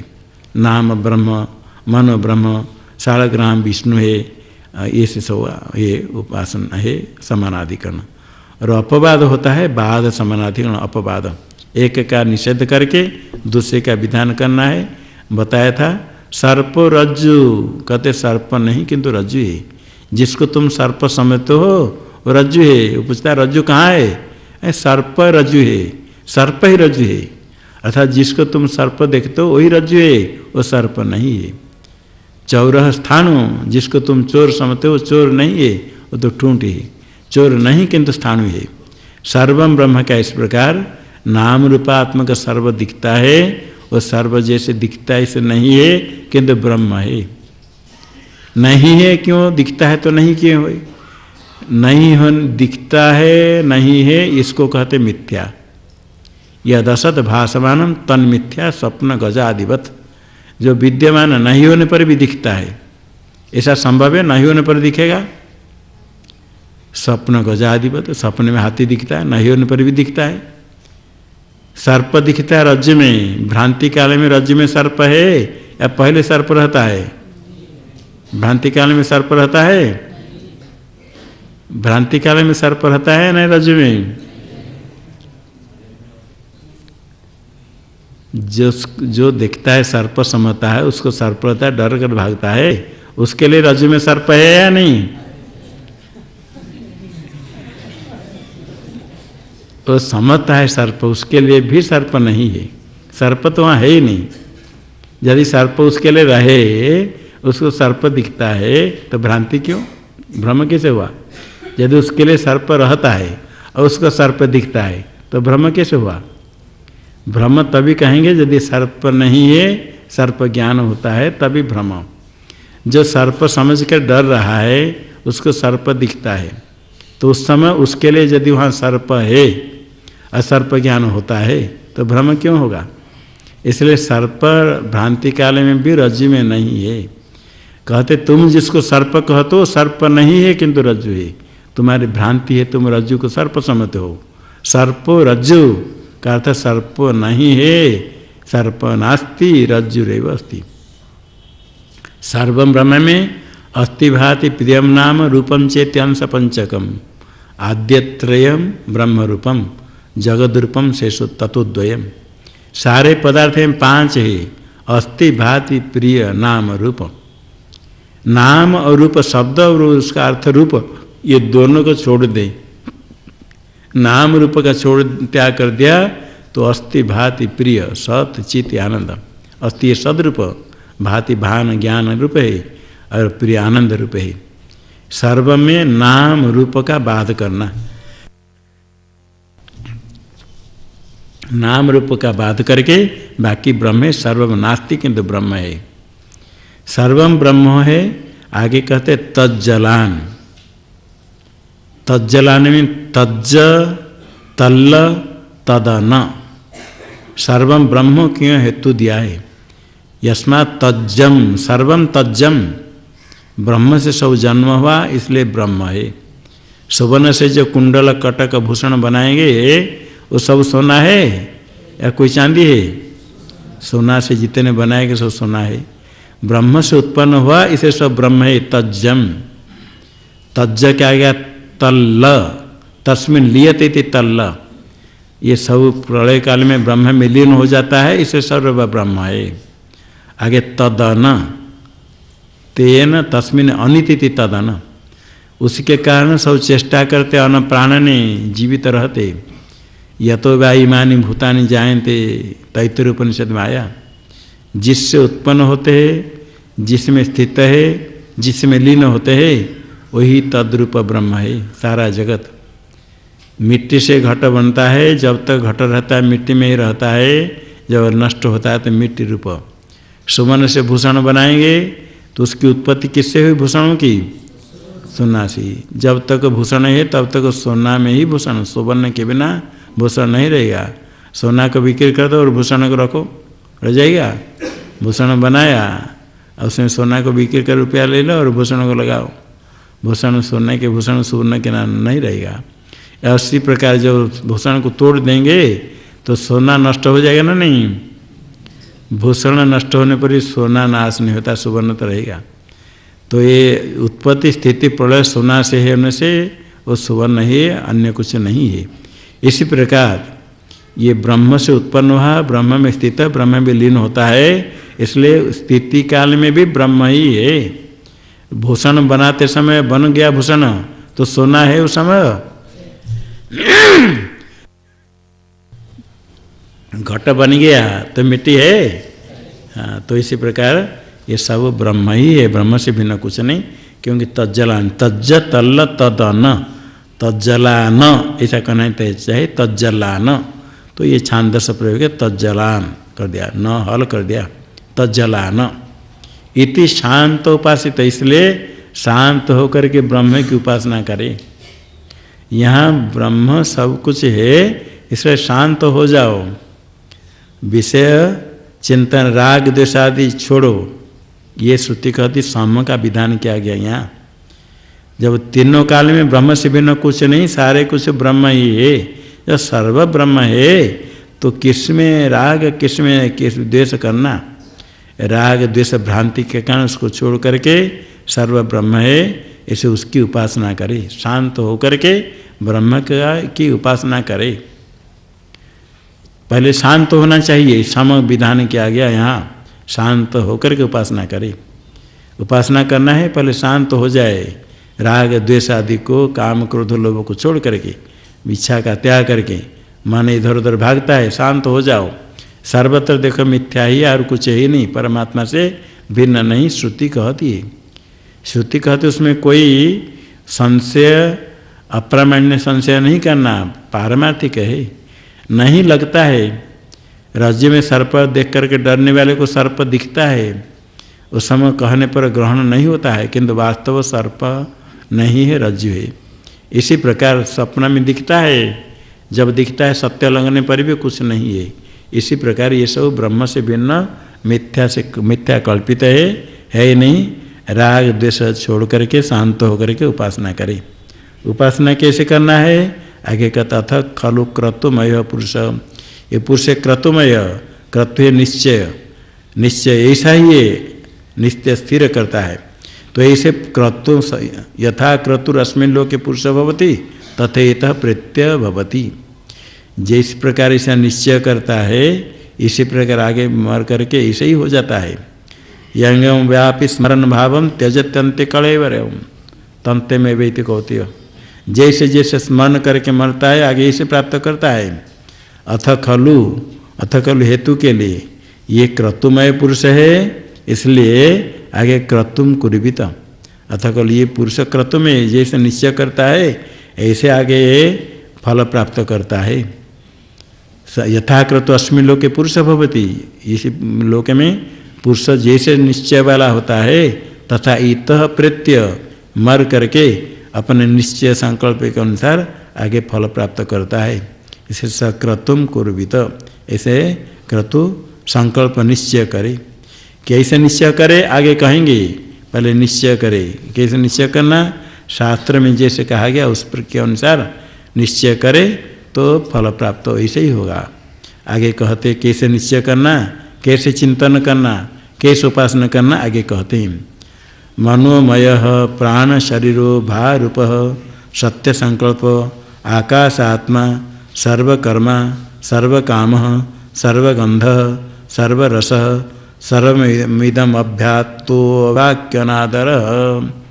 यही चिंतन करे। मनोमय, ये परब्रह्म मनोमय, मन प्राय प्रज्ञा है, मन है, मनोमय है, मन ही से अनुभव होता है। प्राण शरीर, प्राणम शरीरम यस्य स प्राण शरीर, प्राण रूप है। मन से मन की वृत्ति होती है, मन से ही उसका साक्षात्कार होता है, इसलिए मनोमय कहा। प्राण है सूक्ष्म शरीर है, प्राण है शरीर वाला। जब प्राण है उसको प्रज्ञा, प्रज्ञा को प्राण कह करके वही उसका स्वरूप है। मनोमय प्राण शरीर नेता ऐसे कहा। आगे भार रूपे स्वयं प्रकाश रूपे दीप्तिमान है, चैतन्य ज्ञान रूपे और सत्य संकल्प है। सत्य सत्या संकल्प यस्य, परमात्मा का ये सत्य। संसारी लोग तो बहुत कुछ कल्पना करते सोचते रहते, कुछ नहीं होता है, किंतु परमात्मा है सत्य संकल्प, सत्य संकल्प यस्य, जैसे संकल्प करते परमात्मा ऐसे ही हो जाता है। आकाश आत्मा, आकाश एवं आत्मा यस्य स्वरूप, आकाश जैसे सर्वगत है, सूक्ष्म है, रूपादिहीन है, इसी प्रकार परमात्मा सर्वगत है, अत्यंत सूक्ष्म है, रूप स्पर्शादि रहित है। सर्वकर्मा, ये सारे कर्म, सारे ब्रह्मांडी उनका कर्म, सर्वम कर्म यस्य, सारे ब्रह्मांडी ईश्वर बनाते, सर्वकर्म वाला, सर्व काम, सब काम, ये काम में दोष रहित कर्म लेना, काम लेना। धर्मा विरुद्ध भूतेषु कामोस्मि भरत सब, भगवान ने कहा जो काम काम्य है, कामना दोष रहित काम है, परमात्मा स्वरूप है। सर्वगंध, सर्वगंध है, सर्वगंध स्वरूप है। यहाँ सर्वगंध जितने सब गंध हो, रस हो, सारे कुछ परमात्मा का स्वरूप है, परमात्मा स्थित है। सर्वमिदम अभ्यात्त, ये सारे को व्याप्त है, अभ्यात अत धातु से निष्ठा कर, सर्व व्याप्त है, कर्तरी निष्ठा सर्व व्याप्त है। अवाक्य अनादर, वाक आदि कोई इंद्रिय नहीं है, वाकी वाक इंद्रिय रहित, केवल वाक प्रतिषेध उपलक्षण है। अपानिपादो जवनो ग्रहिता पश्यत्य चक्षुष शृणोत्य कन्न, पानीपाद हाथ चक्षु रहित है, अवाक्य सब इंद्रिय रहित है। अनादर, आदर होता संभ्रम, जो अनाप्त आप्त काम नहीं, कोई विषय प्राप्त करता है बड़ा खुश हो जाता है, बड़े संभ्रम होता है, बड़े नाचने लगता है बड़े खुश होकर के। किंतु जो परमात्मा है आप्त काम, ज्ञानी भी परमात्मा साक्षात्कार कर लिया तो सब कुछ प्राप्त हो गया, कुछ अप्राप्त नहीं रहा। तो अनादर, किसी में उसका आदर नहीं, संभ्रम नहीं, जो कुछ मिल गया तो समझता है ठीक है, ये प्रारब्ध में दुख मिला सुख मिला सब ठीक है, ठीक है, जब जैसा होता है परिस्थिति में कोई बात नहीं, सो ठीक है। ये सम आत्मा अंतर्हृदय अनियान ब्रीहेर वा या यवाद वा सर्षपाद वा श्यामाकाद वा श्यामा का तंडुलाद वा ये सम आत्मा अंतर्हृदय जायान पृथिव्या जायान अंतरिक्षा जायान दिवो जायान एभ्यो लोकेभ्य, इसी प्रकार चिंतन संकल्प निश्चय करे। ये समय आत्मा अंतर्हृदय, ये मेरा जो ऐसा आत्मा है जो परमात्मा स्वरूप है, ये आत्मा है अंतर्हृदय, हृदय पुंडरीक के अंदर स्थित है। अणुयान, अणुतर अत्यंत सूक्ष्म है, कितने सूक्ष्म है? ब्रीहेर वा यवाद वा सर्षपाद वा श्यामाकाद वा, ब्रीह से भी छोटा, यव से भी छोटा, सरसों से भी छोटा, श्यामा सवा कहते उससे भी छोटा, और श्यामा का तंडुल, श्यामा कहेंगे तो उसमें छिलिका रहता है, श्यामा का तंडुल, और ये कुछ 4-5 नाम ले लिया, इसका अभिप्राय उपलक्षण है। जितने छोटे आप समझो, कोई पदार्थ मान लो, देखो उससे भी सूक्ष्म है, सबके अंदर तभी प्रविष्ट, जैसे आकाश है, आकाश सूक्ष्म है, सूक्ष्म का अर्थ नहीं जैसे ब्रीही यवादि छोटे छोटे, आकाश इतने छोटा ऐसा नहीं, सूक्ष्म होने के कारण सबके अंदर प्रविष्ट हो जाता है, और सर्वव्यापक भी है, सबके अंदर प्रविष्ट होता है सूक्ष्म होने के कारण, नहीं कि उसका परिमाण छोटा है, छोटे और परिमाण ऐसा नहीं है। यथा सर्वगतम सौक्ष्म्याद आकाशम नोपलिप्यते, सर्वगत आकाश सूक्ष्म कहा गया, सर्वगत सूक्ष्म का अर्थ नहीं अनुपरिमाण नहीं, रूप रसादि शब्द स्पर्शादि गुण नहीं होने से अत्यंत सूक्ष्म है, इंद्रिय का विषय नहीं, सब के अंदर स्थित है। ऐसा मैं आत्मा अंतर्हृदय, ये मेरे आत्मा हृदय बुद्धि के अंदर है। जायान पृथिव्या, पृथ्वी से भी बड़ा है बृहत्तर, अंतरिक्ष से बढ़ करके, जायान दिव स्वर्ग से भी बढ़ करके, जायान एभ्य लोकेभ्य, ये जितने लोग सारे ब्रह्मांड सब से, सब के बाहर है, सब के अंदर भी है, सब के बाहर भी है, छोटे छोटे पदार्थ के अंदर भी है, आकाश के भी बाहर है। सर्वकर्मा सर्वकाम सर्वगंध सर्वरस सर्वमिदम अभ्यात्व वाक्यनादर ये समात्मा अंतर्हृदय एतद् ब्रह्मेतमितः प्रीत्याभिसंभव भवितास्मीति यस्य सा दद्धा न विचिकित्सास्तीति हस्माह शांडिल्य। सर्वकर्मा, सर्वम कर्म यस्य, सारा ब्रह्मांड उसका परमात्मा का कर्म है। सर्व काम, जैसे पहले कहा, सब काम जितने है सब कुछ परमात्मा स्वरूप है। अविरुद्ध काम यस्य सर्वे काम यस्य सर्वगंध रूप है सर्वरस है सर्वमिदं व्याप्तम सारे ब्रह्मांड में सबको व्याप्त होकर के स्थित है। वाक्य अनादर पहले कहा इंद्र आदि रहित है, अनादर किसमें संभ्रम नहीं। ऐसा आत्मा अंतर्हृदय, यही मेरा आत्मा में हृदय के अंदर है। अहम आत्मा गुड़ा केशव भगवान ने कहा गीता में, मैं परम ब्रह्म सबके अंदर में आत्मा रूप से स्थित हूँ। आत्मा अंतर्हृदय एतद ब्रह्म, देखो श्रुति कहती है सब में आत्मा एतद ब्रह्म, यही ब्रह्म है। जो आत्मा है वही ब्रह्म है, आपका जो पारमार्थिक स्वरूप वही ब्रह्म है। अज्ञान के कारण देहादि में अहम बुद्धि होती है, वो नहीं है। शुद्ध ब्रह्म स्वरूप चेतन ही आपका स्वरूप है, वही ब्रह्म है। एतम इतः प्रत्यय अभिसंभविता अस्मि, यहाँ से मरने के बाद इस उपासना करने से यही उसको ही प्राप्त करूँगा, तद्रूप हो जाएगा।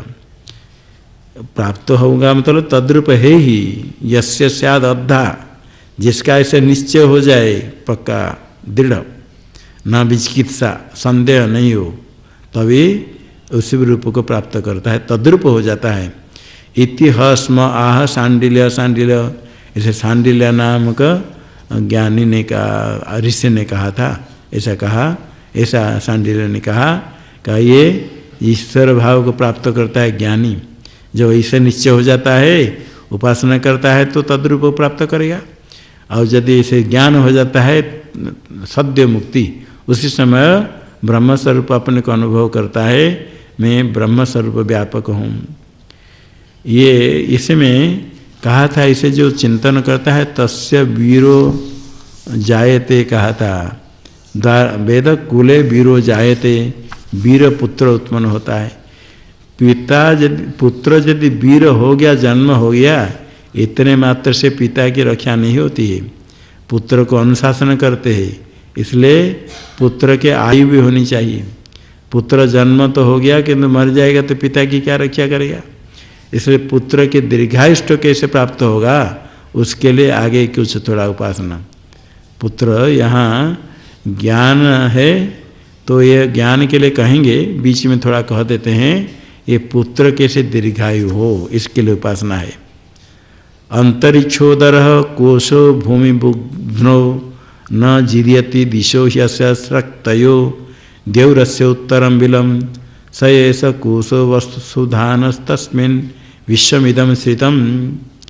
अंतरिक्षम उदरम, ये अंतरिक्ष आकाश उसका छिद्र हो गया, उदर पेट। कोशो भूमि बुघ्न, ये कोश के समान है, ये एक कोश है, कोश के समान है। कोश है कि अनेक सादृश्य है। कैसे सादृश्य? भूमि बुधना, भूमि है मूल जिसका, बुधना है मूल, भूमि उसका मूल है। न जीर्यति, नष्ट नहीं होता है, त्रैलोक्य आत्मा को कोश है। दिशो यश शक्तय, दिशा है सब शक्ति कोना, सारे कोश में सो ये दिशा, सब दिशा में इसके कोना है। देवरस्य उत्तरम विलम, इसी जो छिद्र है कोश हो गया, उसमें कोश में ऊपर भाग जैसे कपाल गोलाकार वस्तु, ऊपर एक कपाल नीचे कपाल है, उत्तर छिद्र हो गया स्वर्ग। सहस कोश पृथ्वी नीचे, ऊपर स्वर्ग हो गया, बीच में अंतरिक्ष है, पेट हो गया।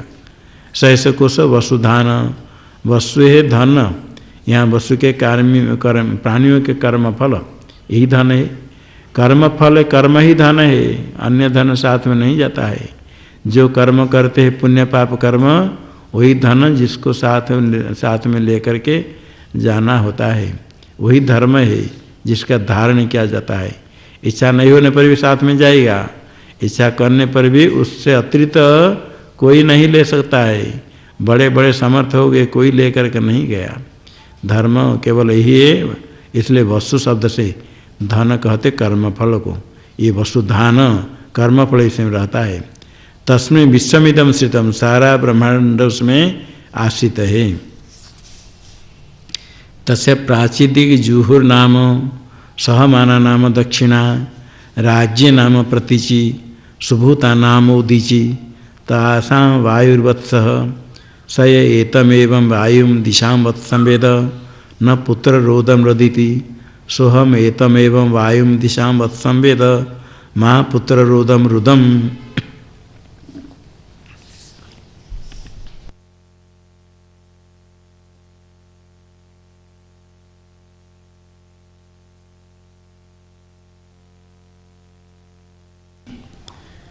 प्राची दिक जुहु नाम, प्राची पूर्व दिशा, ये उसमें होने वाले जितने भोगे जुहु नाम को, जुहति जिसमें कर्म लोग करते पूर्व मुख होकर के जुहु नाम हो गया पूर्व दिशा। सहमाना नाम दक्षिणा, दक्षिणा दिशा सहमाना। दक्षिण दिशा में कर्म फल सहन करने के लिए यमपुरी है। दक्षिण दिशा में जो कर्म पाप कर्म करेंगे तो कर्म फल भोगेगा कोई दूसरा, जो करेगा उसको भोगना पड़ेगा। उसके लिए सब तैयार होकर के दक्षिण दिशा में बहुत यंत्र जम भुवन बड़ा है। जितने पाप अधिक करेगा उसको इतने फल मिलेगा। जितने लोग पापी सबके लिए है, ये नहीं कि इतने लोग यदि पाप करेंगे वहाँ जगह नहीं मिलेगा, ये बात नहीं। सबके लिए पर्याप्त है। और उनको भी पुरस्कार दंड देने के लिए भी यमदूत लोग भी कम नहीं है। जितने जाएंगे इतने ही विभिन्न प्रकार दंड देने के तैयार ही। यहाँ जाकर सहन करना पड़ता है, इसे उसका नाम हो गया सहमाना। क्योंकि वहीं जाकर सहनते अस्याम पाप कर्म फलानी, यमपुरी प्राणी लोग वहीं जाकर सहन करते हैं, इसलिए सहमाना नाम को दक्षिणा दिशा है। राज्य नाम प्रतीचि, पश्चिम दिशा है राज्ञी। राज्य है पश्चिम दिशा, राज्ञी है, राज्ञी स्त्रीलिंग है दिक होने से, राजा वरुण अधिष्ठित होने से वो राज्ञी हो गया पश्चिम दिशा। वरुण दिशा, वरुण है पश्चिम में। शुभुता नाम उदीची, उत्तर दिशा शुभुता, भौत्य ऐश्वर्य, कुबेर आदि वहाँ रहते हैं। शुभुता कुबेर है, धन के मालिक है, वहाँ रहते कुबेर नाम, शुभुता नाम को उदीची है। तासाम वायुर्वश, सब जो दिशा है वो दिशाओं का बछड़ा के समान वायु हो गया। जैसे गो के बछड़ा है, इसे सब दिशा का बछड़ा है वायु। स य एतम एवं वायु दिशां वत्सम वेद न पुत्र रोदम रोदिति। पुत्र रोदम यथा स्यात्, पुत्र के निमित्त रोदन नहीं करता है।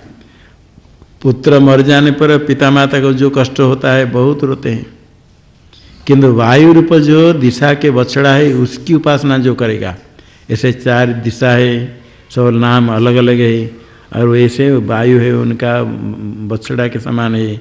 इसकी उपासना जो करता है वायु की बछड़ा दृष्टि से, तो सारे दिशाओं के बीच में पुत्र रोदम यथास्या तथा न रोदिति, पुत्र निमित्त रोदन नहीं करता है।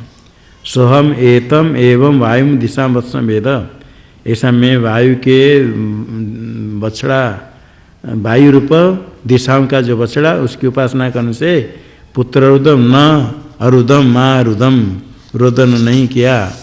ऐसे आगे कहते, ऐसा जो उपासना करने वाले कोई कहता है। अरिष्टम कोशम प्रपद्य अमुना अमुना अमुना, प्राणम प्रपद्य अमुना अमुना अमुना, भू प्रपद्य अमुना अमुना अमुना, भुव प्रपद्य अमुना अमुना अमुना, स्व प्रपद्य अमुना अमुना अमुना। अरिष्ट है अविनाश, अविनाशी जो कोश है उसके मैं प्राप्त करता हूँ, उपासना करता हूँ, उसमें आश्रित हूँ। अमुना अमुना अमुना कह करके पुत्र का 3 बार नाम लेना।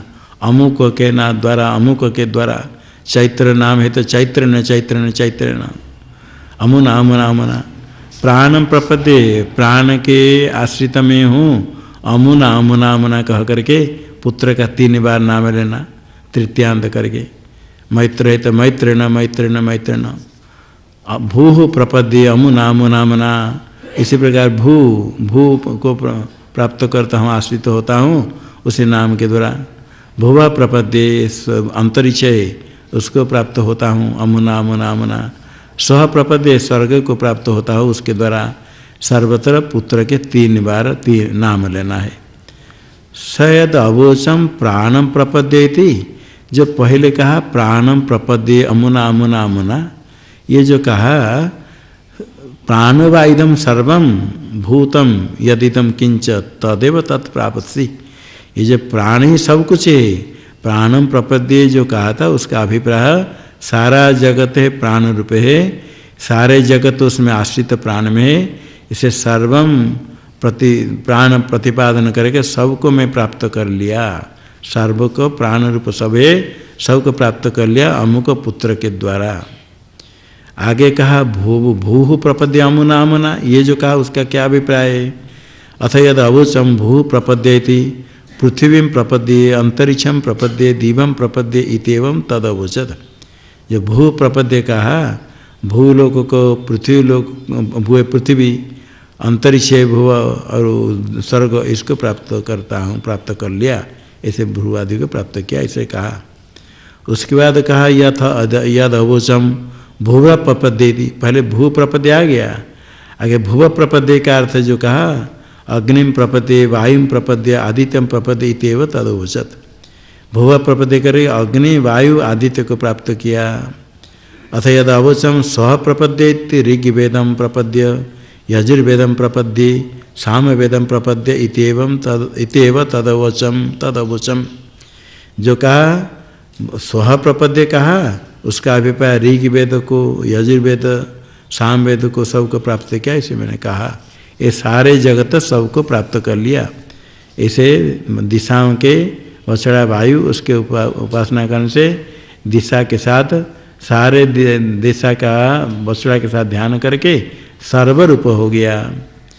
अच्छा, पुत्र के आयु के लिए उपासना किया गया, पुत्र के दीर्घ जीवन हो गया। अभी दीर्घ जीवन के लिए उपासना जप विधान करते हैं। और पुत्र जीवन होने दीर्घ पुत्र होने के बाद पुत्र दीर्घजीवी हो और स्वयं मर जाएगा तो पुत्र फल क्या प्राप्त करेगा, पुत्र सुख क्या प्राप्त करेगा? इस स्वयं जीवित हो, अधिक स्वयं जीवन प्राप्त करने के लिए पुत्र जीवन के लिए हो गया, अभी स्वयं दीर्घ जीवन प्राप्त करे, उसके लिए उपासना चिंतन है। दीर्घायु की दीर्घायुष्ट की इच्छा करते हैं, अधिक आयु हो तो अधिक उपासना करे, अधिक ध्यान जप करे, इसके लिए।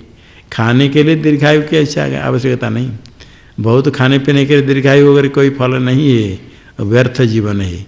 तो दीर्घायुष्टों के लिए ये आगे उपासना है, अधिक स्वस्थ रहे, उपासना करे, भगवान का ध्यान जप करे।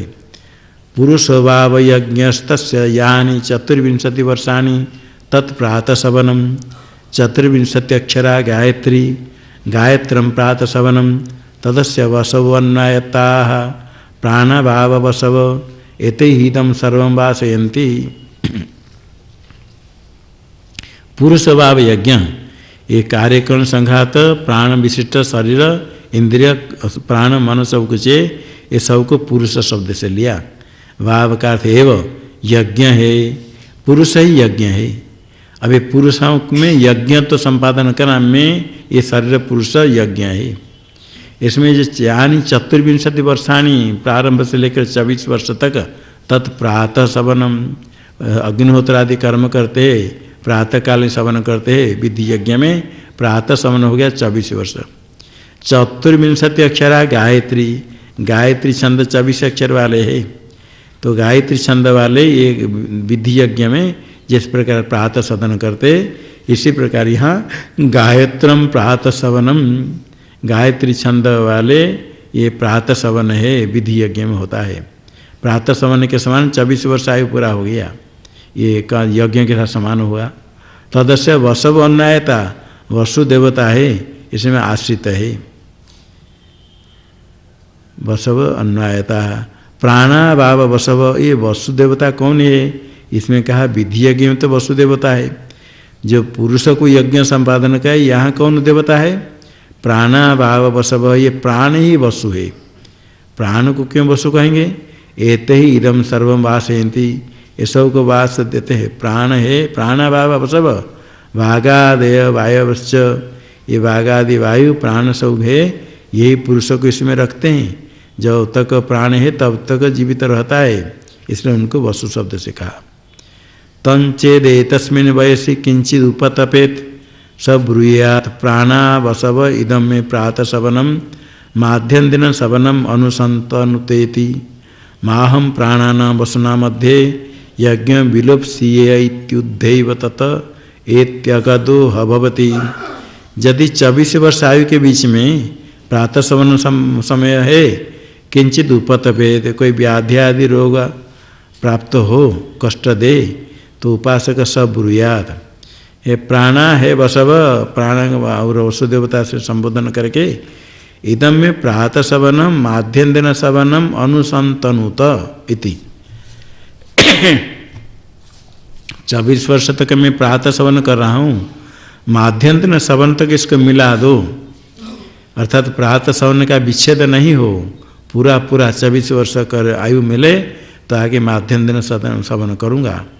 माहम प्राणानाम वसना मध्य यज्ञ विलोप्सीय, प्राण और वसु है इनके सामने यज्ञ का लोप नहीं करूँ, उच्छेद नहीं करूँ, आगे यज्ञ चलते रहे, प्रातः सवन पूरा हो जाए। हेव तत उदेति, उत का एति के साथ संबंध, उदेव तत तत उदेति, तो रोग से निवृत्त होता है, उदेति उदय उदय होता है, उठ जाता है, अगदोह भवति निरोग हो जाता है, तो उद्गच्छति, ये रोग कष्ट से उद्गम होकर के निरोग हो जाता है। अथ यानि 44 वर्षाणि तन्माध्यन्दिनं सवनम, 44 अक्षरा त्रैष्टुभम माध्यन्दिनं सवनम, तदस्य रुद्रा अन्नायता प्राणभावा रुद्रा एते इदं सर्वं रोदयन्ति। यानी 44 वर्षाणी, तब पहले कितने वर्ष हो गए थे? 24 के आगे और 44 से मिला दो, 44 कितना हो जाएगा? 68 वर्ष तक, 24 के आगे 68 वर्ष तक माध्यन्दिन सवन, ये पुरुष को सवन चिंतन कर यज्ञ संपादन करे, माध्यन्दिन सवन। 24 वर्ष के बाद अपन समझिए कि अभी माध्यन्दिन सवन। 44 अक्षरा त्रिष्टुभ नाम का छंद है, 44 अक्षर है। त्रैष्टुभम माध्यन्दिन सवन, माध्यन्दिन सवन जो करते मध्याह्न में वो त्रिष्टुभ छंद युशिष्ट है। तदस्य रुद्रान्यायता, इसमें रुद्र देवता आश्रित है। रुद्र कौन है? प्राणाभाव रुद्रा, ये प्राण ही रुद्र है। रुद्र देवता तो माध्यन्दिन सवन में है, किंतु पुरुष को यज्ञ कल्पना करेंगे, यहाँ रुद्र कौन है? प्राण ही रुद्र है। तो प्राण को रुद्र क्यों कहा गया? एते ही इदम सर्वम रोदयंती, ये सब को रुलाते हैं, ये बड़ा क्रूर है रुद्र। प्राण चला जाएगा तो सब रोते हैं नहीं, अपने जो प्रिय सब रोते हैं, सबको रुलाते हैं, इसे रुद्र नाम हो गया। तंचेद एतस्मिन् वयसि किंचिद उपतपेत स ब्रूयात प्राणा रुद्रा इदम मे माध्यन्दिन सवनम तृतीय सवनम अनुसंतनुतेति माहम प्राणानाम रुद्राणाम मध्ये यज्ञ विलोप्सियेतुद्धैव तत एत्यगदोह भवति। यदि 24 वर्ष के आगे 68 वर्ष के बीच में कहीं कैसे समय कोई किंचित उपतपेत, कोई व्याधि आदि रोग को कष्ट देने लगा, तो उपासक उपासना करने वाला है, और उपासना नहीं करके बोलने से कुछ नहीं होगा। ऐसे उपासना करने वाला सब ब्रूयात के प्राण रुद्र इदम में माध्यन्दिन सवनम, जो माध्यन्दिन सवन चल रहा है, इसका बीच में विच्छेद नहीं हो, तृतीय सवन तक अनुसंतन, तो उसके विस्तार करो, अर्थात तृतीय 68 के आगे करूँगा सायं सवन, तब तक ये चलता रहे, बंद नहीं हो, बीच में विच्छेद नहीं करो। माँ हम प्राणानाम रुद्र के मध्य में यज्ञ विलुप्स्य, यज्ञ विलुप्त नहीं करूँ, उच्छेद नहीं करूँ। ततः हैव उदेति, उससे उद्गत होता है, ये दुख से रहित हो जाता है। अगदो भवति, दुख से उद्गत होकर मुक्त होकर के अगद हो जाता है, निरोग हो जाता है। अथ यानि 48 वर्षाणि तृतीय सवनम 48 अक्षरा जगति जागतम तृतीय सवनम तदस्य आदित्यान्नायता प्राणाभावादित्या एते हिदम सर्वम आददते तंचेदेतस्मिन् वयसि किंचिद उपतपेद स ब्रूयात प्राणा आदित्या इदमे तृतीय सवनाम आयुरनुसंतनुतेति अनुसंततेति माहम प्राणानाम आदित्यानां मध्ये यज्ञ विलोप्सियेति उद्धैव ततेत्यगदो हैव भवति।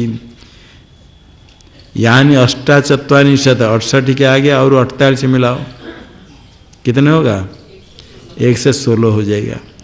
अष्टाचत्वारिंशत तक 68 के आगे 116 तक 116 आयु है। ज्योतिष शास्त्र में 108 भी कहते 120 भी कहते, एक अष्टोत्तरी एक विंशोत्तरी, ये ज्योतिष शास्त्र में है। विंशोत्तर 120, नवग्रह के दशा को मिलाएंगे तो 120 होते हैं। जो नवग्रह के हिसाब से विचार करते विंशोत्तर विचार करते विंशोत्तरी। ज्योतिष शास्त्र में कोई राहु केतु में से केतु को नहीं छोड़ देंगे तो 8 ग्रह होंगे, 8 ग्रह के हिसाब करेंगे तो 108 होता है। तो 108 आयु के हिसाब से ज्योतिष शास्त्र में महादशा का विचार किया जाता है। तो विंशोत्तर 120 तक, कलयुग में 120 तक होना हो सकता है। तो 27 पुरुष कहा गया, 100 सब है 120 तक हो सकता है। यहाँ 116 कहा गया। तो 116 तक, तो यदि बीच में कोई रोग प्राप्त हो कहे, अच्छा पहले हो गया माध्यम दिन, कहाँ चले, हाँ यानी 48 वर्षाणी, यही चले ना पंच, हाँ। तो तृतीय सवन हुआ। 48 अक्षर जगति छंद है, और तृतीय सवन जगति छंद से होता है जागतम तत्संबंधी। तदस्य आदित्य अन्वयत, आदित्य देवता उसमें आश्रित है। आदित्य तो यज्ञ में है, किंतु पुरुष यज्ञ में कौन आदित्य होगा? प्राणाभाव आदित्य, प्राण ही आदित्य है। क्योंकि एते ही इदम सर्वम आददते, सबको लेकर जाते प्राण, प्राण चले गए तो सो गया, इंद्रिय पीछे मर जाता है, सर्वम आददते ले लेते हैं, इसे प्राण ही आदित्य है। तंचते तस्वीर वयसे किंचित उपतपेते, 68 के आगे 116 के बीच में कोई रोग हो तो कहे उपासक प्राण आदित्य इदम तृतीय सवर्णम आयु अनुसंतति, तृतीय सवर्ण आयु पूरा तक विस्तार करो। माहम प्राणानाम आदित्यानाम मध्य यज्ञ विलोपसीय, प्राण आदित्यों का यज्ञ है, मध्य में लोप नहीं करूँ। ऐसे करने पर ह एवं प्रसिद्ध है, तत उद्यति, उद्गत हो जाता है, उसे उद्गत होता है, रोग रहित हो जाता है रोग से, और अगध भवती, रोग रहित हो जाता है, निरोग हो जाता है। एतद्धस्मा वे तद विद्वान आह महिदास ऐतराय स किम एतदुपतपसी यो हम अनेन न प्रेष्यामीति। स 16 वर्षशतम अजीवत प्रह 16 वर्षशतम जीवति एवं वेद। एतद्धस्मै तद विद्वान, महिदास नाम कही, महिदास विद्वान उपासक, ऐतरेय इतरा का पुत्र होने से ऐतरेय बन गया। स कहता स किम मैं एतद उपतपसी, क्या तुम मुझे कष्ट देते हो? यो अहम अनेन न प्रेष्यामी, इससे मैं नहीं मरूंगा। उपासक कहता है जो कष्ट देता है, क्यों कष्ट देते हो? तुम्हारी से उपतापद रोग से, कष्ट से, रोग से कहता है, संबोधन करता है, क्यों है कब मुझे कष्ट देते हो? किसी रोग को बोलता है, तो मैं व्यर्थ क्यों तुम परिश्रम करते हो? कुछ नहीं होगा, मैं इसे नहीं मरूंगा। 16 वर्षशतम, ऐसे 116 वर्ष जीवित रहा। हाँ, 16 वर्षशतम, प्र का संबंध करना जीवती के साथ, प्रह 16 वर्षशतम जीवती, प्रजीवती प्रकर्षण जीवती। ते प्राग धातु व्यवहिताश्च, व्यवहित होकर के उपसर्ग धातु जीवती के बीच में ह 16 वर्षशतम 3 पद आ गए, प्र पहले, प्र का संबंध जीवती के साथ करना। 16 वर्षशतम ह प्रजीवती, ये अवश्य ही 116 वर्ष जीवित रहेगा, ये एवं वेद, ऐसा जो उपासना करेगा, ये अपने दीर्घायु तो के लिए उपासना है। ऐसे यज्ञ समझ करके करेंगे तो यज्ञ में कुछ दीक्षा दक्षिणा आदि है। पुरुष यज्ञ हो तो यहाँ क्या दीक्षा है, कैसे दक्षिणा है, अभी कहते हैं। सैद असी शिशति यत पिपासति यन्न रमते तास्य दीक्षा। अभी पुरुष यज्ञ संपन्न करता है, उपासना करता है, तब तो बीच में कभी कभी भूख लगते तो खाने की इच्छा करेगा। भूख लगने से खाने की इच्छा होती है क्या? हाँ, संदेह है? हाँ, आलस्य नहीं तो संदेह नहीं, आलस्य हो तो लगा क्या बड़े कठिन प्रश्न हो गया। और प्यास लगे तो पानी पीने का कोई चाहता है? पानी पीता है कोई? हैं कब? हाँ, नींद लगने पर हाँ, यहाँ सोने का नहीं। यद अशिषति यति पिपासति यन्न रमते, कभी रमण नहीं करता है, ऐसे मन अच्छा नहीं लगता है। इष्ट वस्तु की प्राप्ति नहीं हुई तो मन अच्छा नहीं लगता है, चाहता है चाय पीने के लिए नहीं मिला समय पर, कोई इष्ट वस्तु इच्छा करता नहीं मिलता है तो रमण नहीं करता है। तो पुरुष जीवन में जब अवश्य ही से होता है, भोजन करने की इच्छा होती, कभी प्यास लगती है, कभी अच्छा नहीं लगता है, तास्य दीक्षा, दीक्षा ग्रहण करते कर्म करने के लिए, यज्ञ के लिए खाना पीना छोड़कर रहते, कुछ कर्म करना पड़ता है, बैठ रहो कुछ करो। ये पुरुष यज्ञ जो इसे उपासना करता है, अपने पुरुष आयु को यज्ञ मान करके चिंतन करता है, जब उसको क्षुधा है, पिपासा है, रमण नहीं करता है, वही उसकी दीक्षा है, अलग दीक्षा कुछ नहीं। भोजन नहीं होता है, पिपास रहते तो सोचे ये मैं पुरुष यज्ञ संपादन कर रहा हूँ, क्षुधा पिपासा का सहन करे। अभी मैं यज्ञ संपादन कर रहा हूँ, बृहदारण्यक में आगे आएगा, व्याही तो तपः परमम तपः। व्याधि रोग होने पर सबको कष्ट होता है, रोएगा तो थोड़ा कष्ट कम हो जाएगा, जितने आयु है इतने रोना पड़ेगा। जोर जोर करके रोएगा तो क्या कष्ट कम नहीं होता है, सहन नहीं करेगा तो क्या होगा, सहन करना पड़ेगा या नहीं, जितने सहन करना है करना पड़ेगा। सहन जब करना ही है तो उसमें क्या सोचना, ये जो कष्ट मुझे प्राप्त हुआ, मैं कष्ट सहन कर रहा हूँ, मैं तप कर रहा हूँ, परमात्मा के लिए तप कर रहा हूँ। तप करते जान बुझ करके कष्ट सहन करते, कोई कोई तो पत्थर गर्मी के समय पत्थर में जाकर लेटेंगे, पंचाग्नि ताप कोई कोई करते हैं, क्षुधा भूखा रह करके अनशन करते हैं, भोजन उपवास करते हैं। एक दिन उपवास, नवरात्रि में 9 दिन कोई गंगा जल पी कर रहते हैं, नवरात्र उपवास करते, कोई 12 दिन उपवास रहे तो सर्व पाप अंतःकरण शुद्धि के लिए उपासना भी करते हैं, तप करते हैं। तो जान बुझ करके तप करते हैं, बैठते हैं, कहीं नहीं जाएंगे आसन लगा कर बैठते हैं, कभी देखना सुनना बंद करके चुपचाप रहते हैं। ये तपस्या जब करते, सुख दुख कष्ट सहन करते हैं, जब कष्ट अपने आप प्रारब्ध से प्राप्त होता है उसको सहन करो, विचार कर मैं तप कर रहा हूँ, ये सबसे बड़ा तप है। तप का फल प्राप्त होता है। व्याधि तो तपः परमं तप, बृहदारण्यक में आएगा। व्याधि होने पर जो कष्ट होता है वो उसको तप करके सहन करे, ये परम तप, परमात्मा चिंतन करे, सोचे मैं तप कर रहा हूँ। ठीक इसी प्रकार ये जो यज्ञ, पुरुषों को यज्ञ संपादन किया गया, इसमें जब भूख लगती है, पानी पीने की इच्छा होती है, कभी अच्छा नहीं लगता है, उस समय समझे कि ये यज्ञ की दीक्षा है। दीक्षा लेकर के यज्ञ करते तो यज्ञ विधि यज्ञ में जैसे दुख सहन करते इसी प्रकार दुख। अथ यद अस्नाति यद पिबति यद रमते तद उपसदे रेति। जब भोजन करता है, पीता है, फिर कुछ इष्ट वस्तु प्राप्त होने से प्रसन्न हो गया, तो भी विधि यज्ञ में एक उपसद है, पयोव्रत, दुग्धपान करना होता है, अल्प भोजन करते तो फिर वो दुग्धपान करते, भूख लगती है, थोड़ा दुग्ध आदि मिल गया, शर्करा मिश्रित आदि हो, खुश प्रसन्नता है भूख के समय। अब भूख नहीं तो दूध पीने पर, नहीं पीने पर कोई आपत्ति नहीं, भूख लगते है तो ये जैसे सुख प्राप्त करता है, उपसदे ही रहती, उपसद हमसे इसे प्राप्त करता है, थोड़ा सांस लेता है, बड़े आसन खुश होता है। अथ यद हसति यद जक्षति यन मैथुनम चरति स्तुत शस्त्रैरेव तद एति। अब हंसता है जीवन में, कभी भोजन करता है, जो गृहस्थ मैथुन कर्म करता है, स्तुत शस्त्री, स्तुत शस्त्र स्तोत्र पाठ के द्वारा कर्म करता है, ये भी शब्द होता है, ये शब्द होता है तो उसके समान अभी स्तुत शस्त्र स्तोत्र पाठ जैसे हो रहा है करके चिंतन करे। अथ तपो दानम आर्जवम अहिंसा सत्यवचनमिति तास्य दक्षिणा।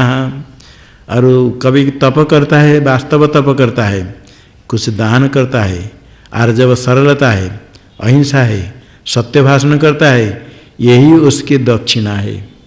पुरुष यज्ञ जो करेगा, कुछ तपस्या करना चाहिए, दान करना चाहिए, सरल होना चाहिए और अहिंसा सत्य भाषण करना चाहिए, यही दक्षिणा है।